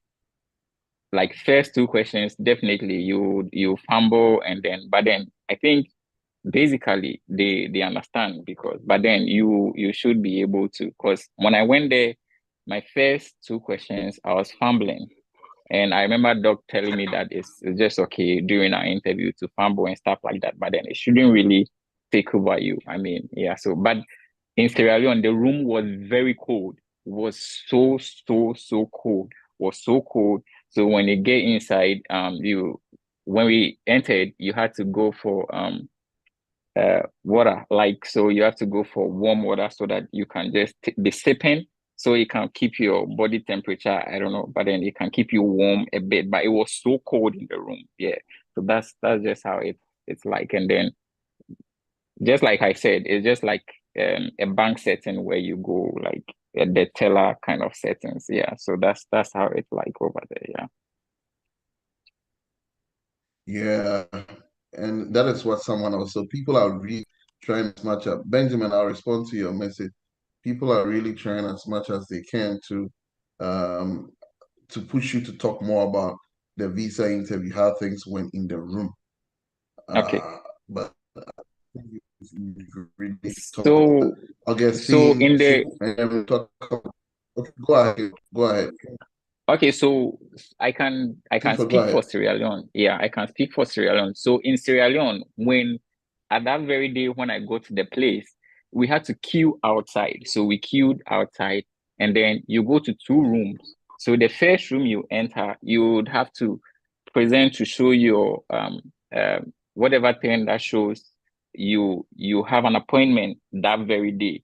So they take it, and then I forgot, but they take some documents just to check you in, and then you all will sit, like you sit, and then over there, and then wait. So the interview room is elsewhere. So when the place is quite less busy, they allow people to just go inside like that. So first of all, when you go, you queue outside, and then you go to the first room where they'll take whatever thing that shows you have an appointment that day, and then you sit over there. So they gather you, so you are up to a number. And then when the interview room is quite less busy, they allow you guys to go in there. The very first time I entered the room, it was so cold. The temperature was not the one I was used to. It was so cold. So I had to go in for the warm water, like I said, just to keep your body warm and stuff like that. So you sit, and then you go in that like order. So when whoever's turn it is, the person gets up and goes to the consular to be interviewed. So that's how it was. But then you could hear everyone. You could hear everyone, whatever they were saying. You could hear everyone. Just like when you go to a bank and then you want to go and cash money, you get up and you walk to the teller and then you are talking. That's how it is. So you could really hear everyone. But then I remember either two ladies or three ladies were in front of me. and all of them were denied. It really got me a little bit, nervous at then, But then when I went there, it takes, one of the things I realized is that most of them were Sierra Leoneans. That day, I think I was the only Ghanaian. So they didn't really care, no preparation, nothing. And that is when I saw the difference between maybe a top tier student going for an interview and then another person going. Because when Doc is interviewing you,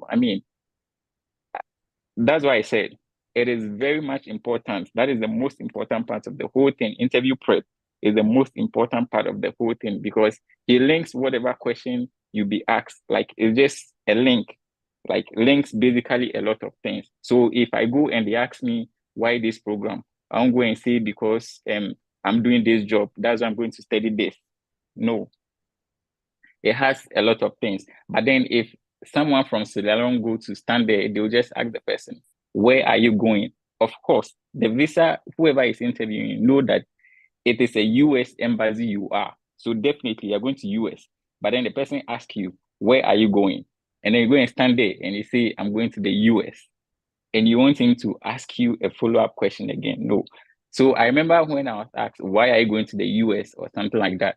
I was like, I'm going to the US to pursue. I didn't just say I'm going to the US, but I'm going to pursue my master's degree in business, in information systems and business analytics. So at where I didn't wait for the visa interviewer to ask me. I added it where I am going. So whoever is interviewing knows that you know what you are saying. So interview prep is very much important, and Doc is very good at that. So yeah. Yeah, thank you for highlighting on that. The most important part is preparing for the visa interview, and that is what we've done. Like I can show you people's visa. As I said, this is being streamed live, so I cannot share people's information for you to see. Like this week, the two went to Ghana, one was denied. The remaining students, everyone this week, only out of 5, only one was denied in Ghana. And Michael Echampon is here. He shared his beautiful experience with us. As I said, he had full 100% scholarship. Um, he's with us. Hawa also got approved in southern part of Africa.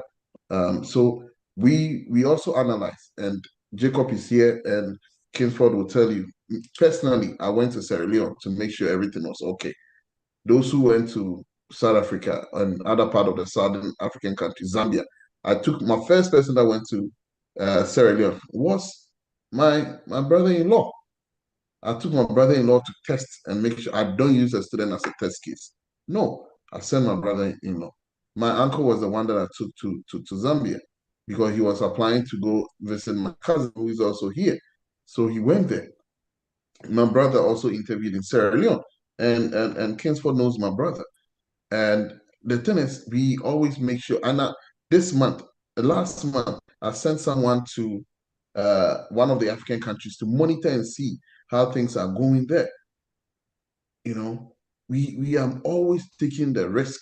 I pay people to go. We pay people to go monitor and make sure we get the questions and see how we. Even the visa officers tell us to prepare. You cannot walk into an interview and ask. Kingsford was saying, why are you going to the US? Mr. William Votia is here. He will tell you. He will tell you how we worked on him. He had a two or one previous denial, and we had to work with him. He's pursuing a doctorate program in the US in education, and he'll talk to you about everything that we've done for them. Why are you going to the US? Asking for said you don't need to wait for him to ask. What do you do? I'm a banker. No, I work as a banker at Absa Bank Ghana Limited, where I serve as a human resource manager. Some of my duties are ABCD. I've been working from there from January 2020, and I'm still present. So you don't need a visa officer to ask you what are some of your duties. When did you start? Which bank do you work at? Tell me about your educational background. You talk about the university, high school, and sometimes your junior high school. You don't need a visa officer to ask you this. And you just don't say, I went to University of Ghana, Kumasi High School, and Eben International, and that is complete. No, you add a year to it. And that I can share some of these things with you. Today, I prepared 8 pages, question and answers. Kingsford is here. He can tell you. You need to, before you come in, And I'll insult you if you are underperforming. I'll tell you. If I have to tell you what Madam I'll tell you. I will let you know. Oh yeah, I mean yeah. Patricia will tell you. Initially I was fighting with her. Let me see if I can share Howard's message with you. He said, Doc, thank you for the insult. Let me see if I can see. I don't know if you guys can see. It talks about reassuring her with the insult and everything. And the thing is, it's not like I'm just insulting you, but we all want the best. Yeah. We all want the best. We all want the best. He said, and this was Wednesday. She said, what is it? So Wednesday, said, she sent when she got a visa, she sent me a message. Yeah, Doctor, good morning or good afternoon. Yes, we have been approved, both Jessica and I. And yeah, that's it. Thank you so much. Thank you so much. And then she continued and said, I was asked, what do I know about the program? Who was, and Kingsford will tell you, what do you know about the program? We prepare you for that because you, as a student, you need to know about the program. You need to know about some of your professors. And said, you have a good transcript. Why did you wait for 5 years? So the gap in your education, we explained all that before 5 years before applying. Then she said I should come for my passport on Friday. And she was like, I can't thank you enough. I never thought I can be this confident to face a visa officer in my life. Mm-hmm. And then she said, I kept looking at her throughout the interview. That is also one of the good things to note. I can't thank you enough. The insult, the reassurance, and everything. Thank you. How could someone thank you for insulting them if it was for a good purpose? Mr. Votia, please jump in. Mr. Votia, please. And then go to Memo. Mr. Votia.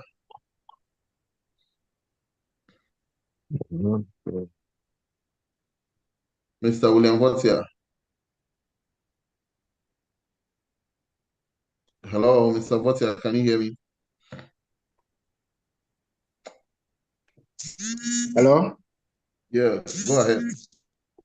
Oh, okay. So, yes, true talk, yes. I'm in the United States of America after denial of two visas, one in Ghana and Cote d'Ivoire. So, currently, I'm in the US pursuing a doctorate degree. True talk, yes. So, Top TS is a good company to deal with. I've put there our national anthem, so you can also read and see. Yeah, I read the national anthem. So we don't joke. Yes, we are not after your money, but we are looking for results. So when it is time for the interview and we don't joke there, please. Doctor will tell you if you are married or you are whatever. No, we put that thing aside. Result is what we are looking for. So you go straight to what you want. And I was being interviewed in Zambia. I flew from Ghana, went to Zambia, spent 10 days there. At the end of the day, I brought home a good result. All is from Top Tiers. So you are in the right hands. Dr. Boache doesn't joke with his work. Most of us are here. As at now, I'm telling you, I am the sixth person in an apartment with friends from Ghana under the care of Dr. Catherine. Yeah. So please, you are in the right hand. We are waiting for you guys. Yeah, yeah. And as Mr. Votia said, Mr. Votia will tell you, we made arrangements for him to be picked from the airport. And personally, you can ask him. I went there, I picked him up. We've had dinner and lunch together. Or was it a dinner? Yeah. Twice. Yes. And I've taken him to school twice. And yeah, on exactly. Tuesday, I'll be taking him to school again. Is it? So Dr. go Boachi ahead. is so good. Dr. Boachi is so good. Yes, at the day of arrival, he picked me up. And yes, I was excited, you know. And then when he came to California, yes, he looked for me. He knows where I stay. He calls me, check on me. Oh, what am I doing? Yes, how's the course going? I'm telling you honestly, last section I had A in my course. And let me tell you, Ghanaians,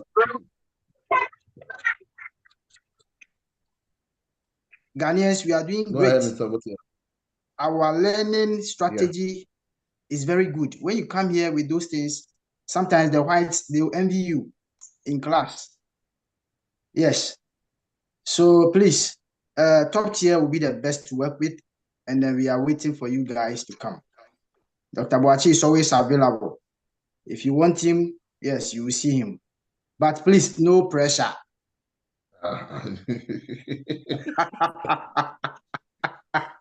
Yeah, Mr. Botia, please tell them again. I'm always working for you.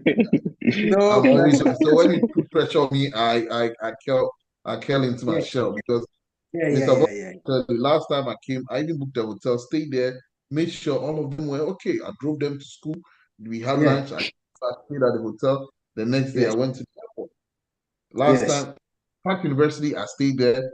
Last time I went to Utah, I booked a hotel. And you've not even paid me money to go chase your I-20, but I use Yes. my own $400, $500, buy plane tickets, buy food. Sometimes I don't want to eat junk, but I have to eat junk because I'm far away.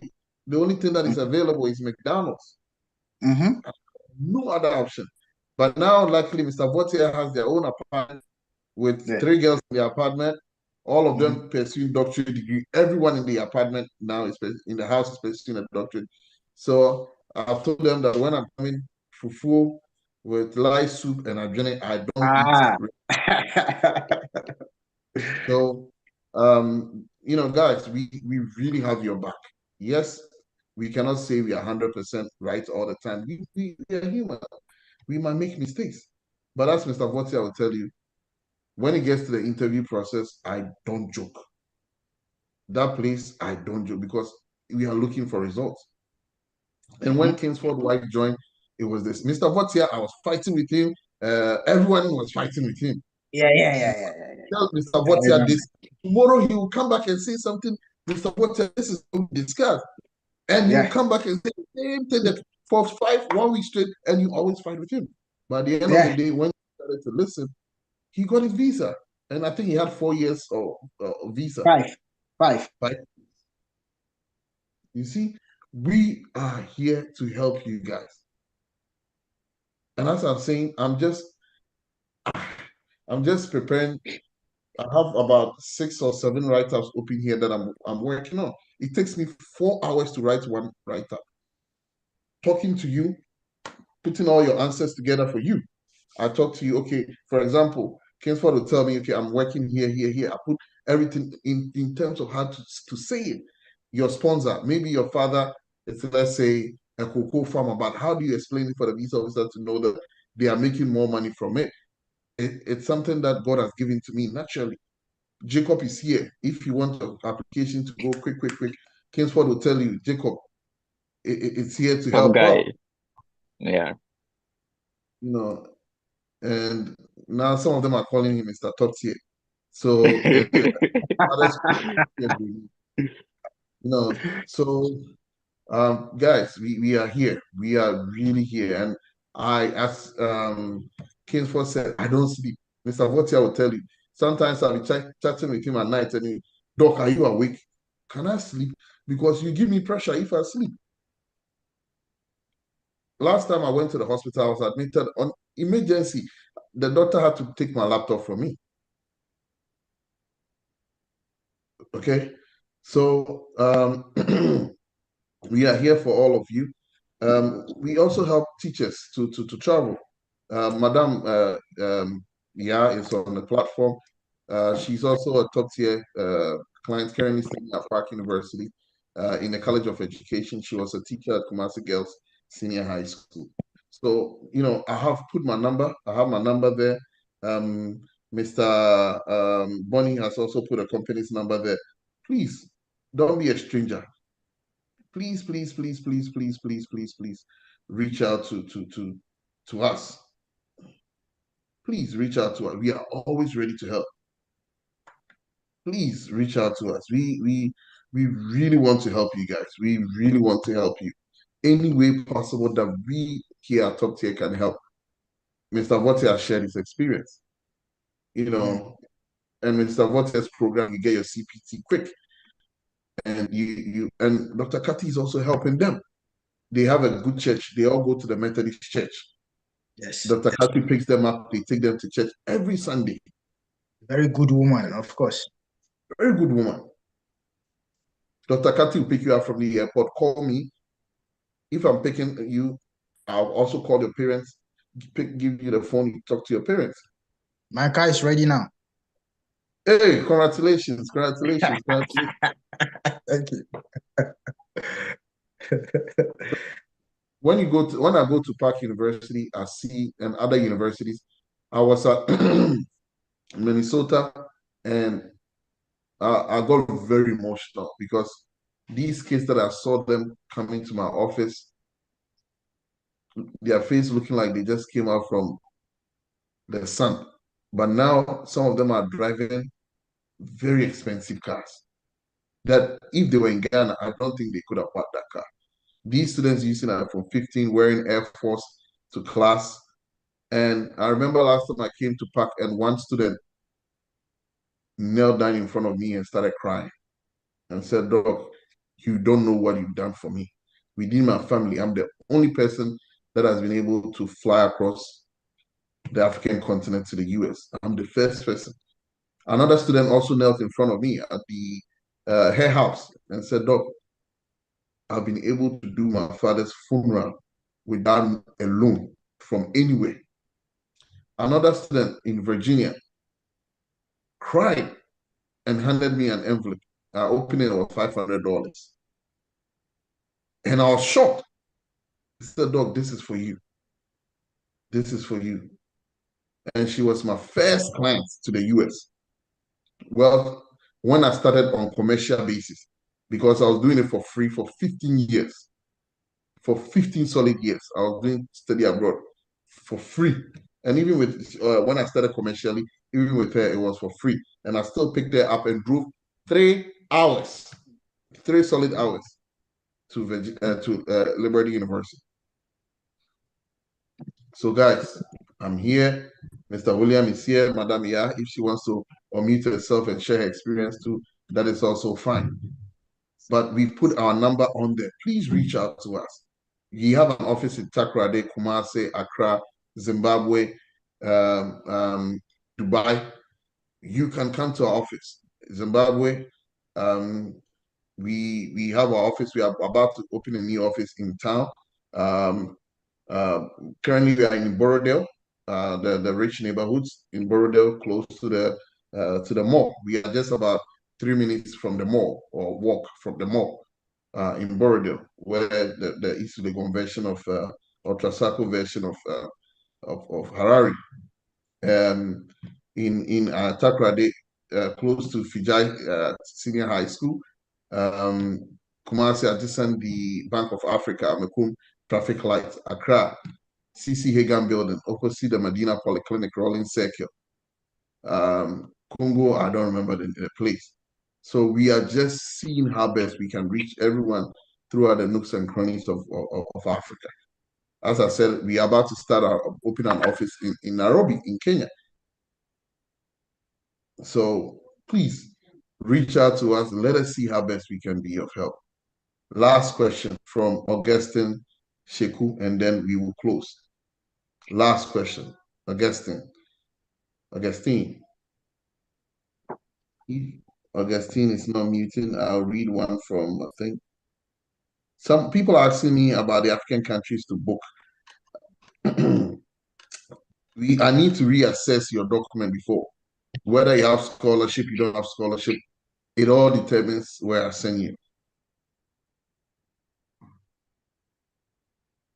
So if you're already in the university, yes, you can transfer. This year, as I said, Michael, are you in your first year or your second year at KNUST?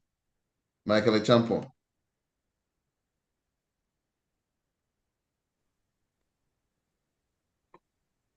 I'm in Augustine, second year, Doc.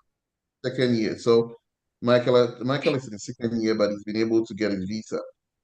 So yeah, he had very good grades too. Yes, smart boy. Augustine said he's a Sierra Leonean and he wants to ask a question. But Augustine, if you can unmute yourself and ask your question. If not, Augustine, let's go. Hello, Doc. Yeah. Good Oh, afternoon, Doc. yeah. Good afternoon. Good afternoon from here. Yeah. I'm a Sierra Leonean. I went for an interview this past Tuesday, but I was denied. And Who interviewed? Is it a black woman? Is she still there or they changed the black no, woman? she's not there. She's not there. They have changed her. Is a black young fellow. Is it a black man? Yeah, black man. Very She young. was working with the black lady. He was the one collecting documents as of last year. No, both of them are not there. Both of them have been transferred. It's a Okay. new fellow. It's a new fellow. They were causing a lot of troubles there. Okay. Obviously, it has been so hard on us. For some of us, just like my brother was saying, some of us we've been following some mock interview, improved ourselves. And when I went there, I was so confident that I'm going to have the visa, because this is my second time I've been denied. He asked me what I've changed, and I told him what I've changed. I actually changed my school. I told him that I've changed my school and my That is the first mistake you made. Change of school is it's a wrong signal. Go ahead. And I changed my school, and also my finances have been changed. And he asked me, why did I change my school? See? So I was explaining my story to him that in my first attempt, I choose the school based on certain factors that do not align with my academic requirements and professional pursuits. So I was telling him actually, and later he asked me, how is my finance change? And I explained to him, I had a pastor's scholarship and also a personal savings. And my brother also is supporting me. So he now asked me if I'm the one that is supporting myself. I said, no, I'm not the one that is supporting myself. So at the end of it, I was denied. So I want to go for the third time, but I really need a help. Okay. So please reach out to Jacob. Sierra Leone has been a blessing to us. Kingsford will tell you over 100 people went through to got visas there. You remember one week we had close to 20. It was five, 6, and I think 2. Monday to Thursday, we had either over 20 or close to 20 people getting visas 1 week. Wow. Yeah, so yeah, I'm glad they've changed that woman. And yeah, so Augustine, please take my number from the group, from the chat. I'm gonna put my number there again. Please, I would like to talk to you because you made one critical mistake, and we would help you in terms of how you can correct that. Okay, Doc, I'll do that. Yeah. So my personal number is there. Please be mindful when you are calling, the time difference. Because sometimes you might be calling, I might be awake, you might see me online, but please ask me if you can call. Because sometimes I might be working on someone's write-up and I really want to focus. So I think some of the questions I have penned down to ask you, Kinford, already answered. But my last question will be, how or why would you recommend someone to talk to your study abroad consult? And then I'll leave the next line of question for Jacob and we can close. Okay. So why will I recommend? I mean, the numbers speak for itself, but let me just take it on a personal experience, Like I re-echo these things because I know with other consulting stuff like that, the journey ends with you the moment you get your visa. But then we are still on this journey. I mean, and it's like a family. Like it has moved from working like working as partners to now being a family where I can call you, we talk. The last time we spoke more than 1 hour, just normal conversation, like nothing. Yeah. So I mean, it's become a family. And then I'll just say also in terms of monetary wise, there's no pressure, like starting with just the application fee, just pay that, and that's it. The only time you would have to come in is when you are going for your visa interviews and stuff like that, when you have to pay for your visa fees. Those are compulsory fees you have to pay, but not monies you have to pay to top tier and stuff like that. So monetary wise and relation, and yeah, I mean, it's really been an amazing journey. And like I always say, I mean, kudos to Jacob. Jacob is an amazing guy. I mean, Jacob is one amazing guy. He knows how to deal with clients and being proactive and stuff like that. Everybody wants to know like at which stage is their application, and that's one of the things like top tier stands out. They call to tell you every point, like on which stage your application have gotten to. And I mean, that is one of the amazing things. Yeah, it's been amazing. So I would just recommend. Once upon a time, I was just on a space like this, listening to people's experience, and then today, like I'm here and I'm also sharing my experience. So I mean, it's been an amazing journey. It's been an amazing journey, yeah. So I'll just recommend everybody to, once you really want to do it, just go ahead. Like top tier is your best go to go. Yeah. Okay.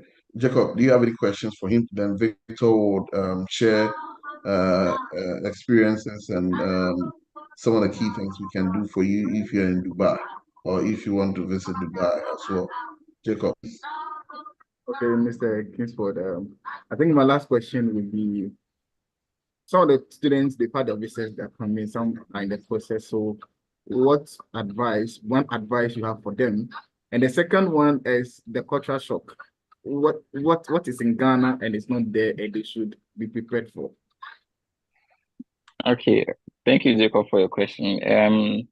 So if you've had your visa and then you are coming, maybe you can't come with basically everything. The very day I go here and I realized that Hausa Pupu and Wachi is not sold by the roadside, I realized that living in America was going to be very difficult. Like, I mean, yeah, it was going to be very difficult because every Saturday I have to be by the Wachi stand, but here in America it's not like that. Yeah, so definitely you're going to miss your food. I mean, basically a whole lot you will miss, but then it's going to be amazing. Like, yeah, it's just going to be an amazing experience. So if you have your visa and you are coming in, just know that you're going to have one of the amazing moments of your life. And then if you are still in the process, just have patience. Once it's with top tier, you are just in good hands. And then the other question was, what was the other question? Okay, I think the advice for those coming. Okay, yeah. So like some of the culture shock, like what is here in America that is not in Ghana.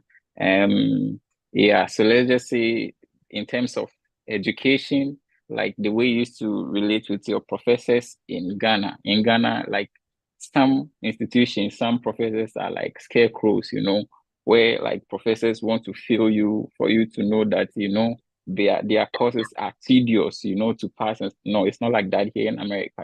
They even want you to pass, because it's a plus to them. So that is it. Like, it's professors. In terms of your professor, you have that relationship with your professor. Academics is not so much difficult, and learning is not much difficult like it used to be in Ghana, where you have to chew, like we say in Ghana, chew and pour, pass. No, it's not like that. If they really want you to get something, like Doc was saying, we've been in class, and it's just a normal ritual for you to be in class, and there is maybe a topic ongoing, and the professor is sitting right beside you with your laptop, making sure you are doing whatever thing that like he's telling you to do. The class size is so small that professor can see basically what everybody is doing. He can, like, I mean, professor sits right with you and stuff like that. So I mean, it's just an amazing experience. So these are some of the things that are here that are different from whatever education we experienced when we were in Ghana. And it's just been an amazing journey. Yeah.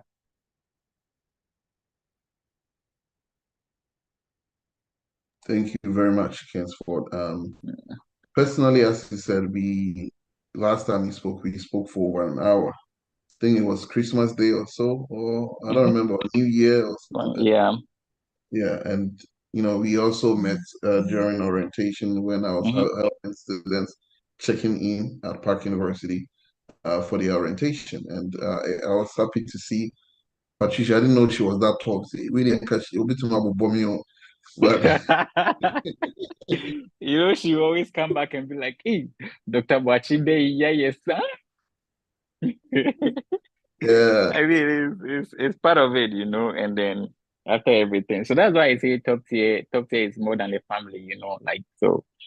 yeah, She's also here. She's doing great. She's yeah. So I mean, all because of top tier. If it wasn't good, or if I didn't really have a good experience, I definitely would not recommend that for her. Yeah. So. Mhm. and I'm also glad when we told you that okay, the U.S. Embassy in Mozambique, they are not issuing visas, so let's quickly change. That was US. right on point. It was right on point. I remember it was done. It was at dawn. I remember where I was. It was at dawn when you called me and like, hey, you know what? The visas here are not really moving like that. So let's just change it to this place. I was like, it is your job. So whatever thing you see. And you see, that's why I say that top tier tells you what happens at every stage of your application. Not everybody is going to do this for you, and it went through. It went through because you know what you were talking about. Yeah. Yeah, because previously we sent students to the visas were approved. It got to a point they were not approving. We sent someone there, two people. They all give us report back to back for 2 weeks, and that was when I called you like, hey, please, if you don't mind, and I explained things to you, and you were like, Yeah. if that's going to be. And one thing I like about Jacob to put pressure on you, a little bit, Doc. Kingsford, you're in a scholarship now. Mayo, the scholarship is not in. Please, can you do something Yeah. about it? You call me at this time, I'll be at park, and then, Doc, are you at park? I'm like, yo, you can't be putting a lot of pressure on me like. But at the end of the day, Yeah. she did very well. Even Kevin was looking at her transcript that day and was like, wow, she's smart. I said, yeah, she's smart, but she's very quiet as well. And if you are very good, your scholarship essay is not AI, you write very good essays. When we go to push for scholarships for you, there's a lady here from Zimbabwe. Her twin brother got into the US last month in Utah. We were able to get a very decent 40% scholarship to study here, and the visa was approved. So we tend to do our best in all sense. Um, if Madame Ya is on, Madame Ya was supposed to go to Akron. I was like, personally, I feel Park would be a good fit for you, and we can push with your good grades, second class upper, we can get you scholarship. And boom, she got a scholarship. She also went to the same place for the interview, and her visa was approved. So when your wife got approved, the following week, Madame Ya also got approved. Wow. And there's another girl in San Francisco too. She also got approved. So all that I'm trying to say here is please, if it's about money, one of the girls we helped, someone was helping her and she came to her. The person will charge her $7,000. Her friend was charged $10,000. But that is too much for me, looking at me being in the shoes of being a graduate student here, did my master's, my PhD here. My goal is to help you succeed. And again, I'm human. Sometimes I might make mistakes. But at the end of the day, we all try to navigate from there. And that is why Jacob is here to help Eric. Currently, Top Tier has over 20 staff members. And as Kingsford told you, there were only two in Accra. Only two in Accra. But now we have two offices in Accra, one at Kaswa. So those coming from Kaswa doesn't have to come Oh, all really? to pick their document. We'll send it to the Kaswa office and you'll pick it up. Those of you in Malam, Dakuman, Dansuman, Titigu, Makati Hill area, that's where you go. Okay, that's where you go. So, before you go, Kingsford, before you give your last word to them, your last word, let us invite Victor to talk about the Dubai office. you give your last advice in terms of your visa interview, what they should prepare for, how they should prepare for the interview, whether they are working with us or not, and why they should choose to study in the US. Victor, Victor, Yeah, someone, good are you evening, there? everyone. Yeah, I'm here. Am I audible? Hello. We can hear you. Go ahead. All right, good evening, everyone. My name is Victor. I am the one in charge of the Dubai office.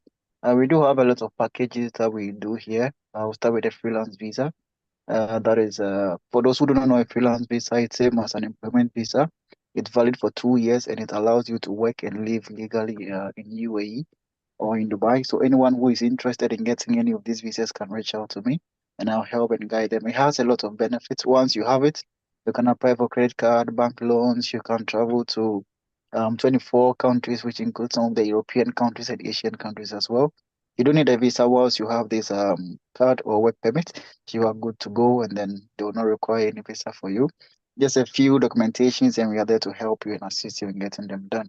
The next one is tourist visa for those who are outside UAE and wants to visit UAE for the first time or for a second or third time or whatever. You are free to reach out to us. We will get you a tourist visa as well. We are currently running an offer, and it's a very good one. So anybody who is interested can reach out, and I'll give you the full details of it. Thank you. All right. Thank you very much, Victor. Um, as I said, I'll be visiting the Dubai office very soon. I'm not sure when, as and when, but if you want to visit, Victor is always there from Monday to Friday. If you want him to meet Steven on Saturday or Sunday, I talk to you, we don't joke. For us, it's all about the clients, and it's all about how we navigate the waters, making sure that the students are our number one priority, or our clients are our number one priority. Secondly, we are also helping students to um, get not everybody wants. Some people also want to just visit the US or for just visitors visas, 5 years US visas. We always help with that as well. Based on your background, we can let you know if you stand a good chance or you don't stand a good chance, or if you don't stand a good chance, how do you prepare for the visa interview? These are some of the key things that we try as much as possible to work with and get you situated. If you're interested in a visitor's visa, again, join our platform. I think our brother Jacob will put the link there. Just click on the link. Follow us on Facebook, Instagram, um, X, Top Tier Study Abroad Consult, Facebook, Top Tier Study Abroad, and YouTube. Please subscribe to our channel. Currently, we are growing. We have 546 subscribers. Please join as we navigate the waters and as we share more interesting videos on how you can ace your visa interview at the U.S. Embassy. So, lastly, Kingsford, please, can you share your last tip for them? How should they prepare for the interview, and why you think they should study in the US? Okay. So I wouldn't want to bore anyone with a long speech because I believe we've spoken for long. And let me just say this before that. If you really want to study abroad, and you are still in the thinking stage of it, and you are really in doubt if top tier or whichever consult you would want to go in for, I just want to tell you that with top tier is doable. I mean, you can do it through top tier. And one of the things I like about top tier is that they have they have solution, or they have prep for every situation. For every situation, they have prep for it. So how they prep me may be different from how they will prep you, because my situation may be different from your situation. I remember when Jacob sent me some questions he wanted me to answer, like my write-up to answer. After answering everything and forwarding it to Dr. Boache, honestly, it was trash. It was trash. So Dr. Bache had to really draft basically everything again, putting in like my experience and whatever I had done before, like in my previous and past life together, and then give me a better write-up. So that's why I say that they have solution for every situation or every case or every scenario. So with top tier is doable. I mean, yeah, it's just doable. And with interview preps, the most important thing to go. Yeah. So that's basically what that's basically my last words and what I would say. Yeah. Okay. Thank you very much, Kings, for that. It's been a beautiful session. I'm getting text messages now. When I was joining, my text messages now is 1,950, exactly 1,950. Yeah. So people are saying it's been really insightful. We have people here who are getting ready for their visa interview, and they really appreciate your experience. I also do have colleagues here, Kwasia Free here. Thanks for joining, and everyone that joined today.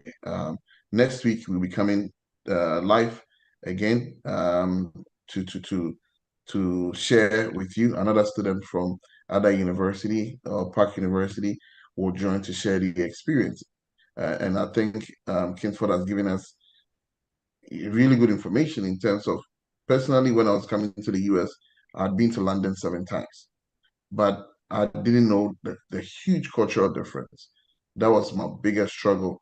So if you have someone sharing this with you, my mom is here. Let me just digress a little bit. The good thing about the US is when you come here as a student, you go through everything. You can even bring your family here. My mom got 5 years for my graduation. Kingsford knows my brother is also here in the US in the same program with him.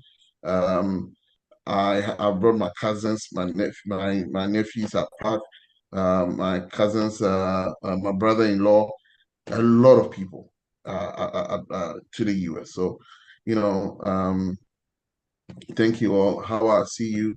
She got a visa approved. She just joined. I see you, Hawa. And thank you all. Thank you all so much. I know we have really been off Zoom for a long time.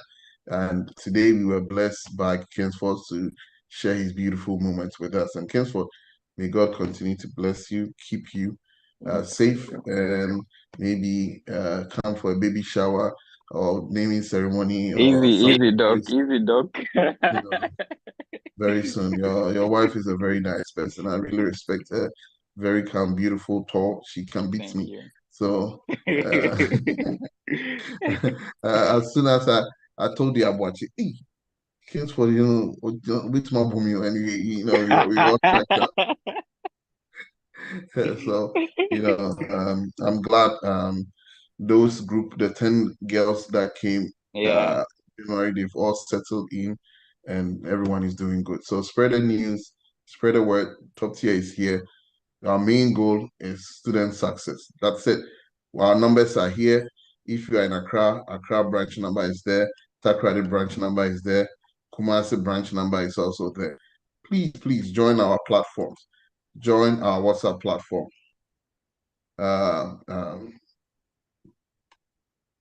And please, we are going to, when you go on YouTube, type Top Tier Study Abroad Consult, and our YouTube page will pop up, and then you can watch this video. We will also put the link in our chat box. We would also put a link in our chat box to the video so you can join. So before we go, someone said he came from the village, he wanted to join, blah, blah, blah. Jacob, please put the link to our what do you call it, our chat WhatsApp platform so that the person can join. Please put the link there. Jacob, please put a link so that they can click and join. So WhatsApp, what's the WhatsApp number? So thank you all for joining and have a great day. Kingsford, thank you. And I'll see you Thank you, whenever doc, I'm for free. having me. I'll be maybe from August. I'll be there for orientation. I'll be Okay. flying. I'll be flying there for orientation to welcome all the new students that will be coming in. So thank you. Wow. Thanks, Kingsford. People are thanking you. Thanks, Kingsford. Yeah. Thank you. We all appreciate you. Bye. Thank you too, Doc, for your amazing job. Bye.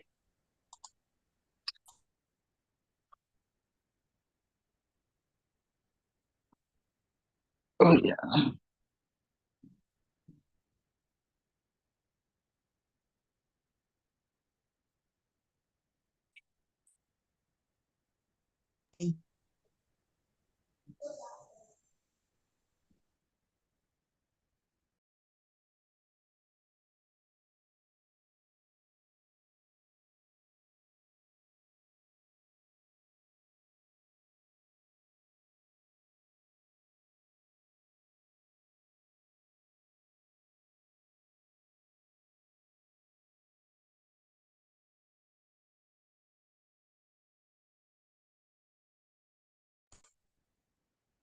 Thank you, Howard. So please, Jacob, have you posted a link again to the WhatsApp platform?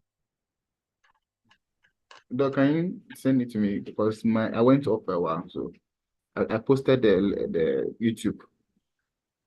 Okay, let me search for it right now and then.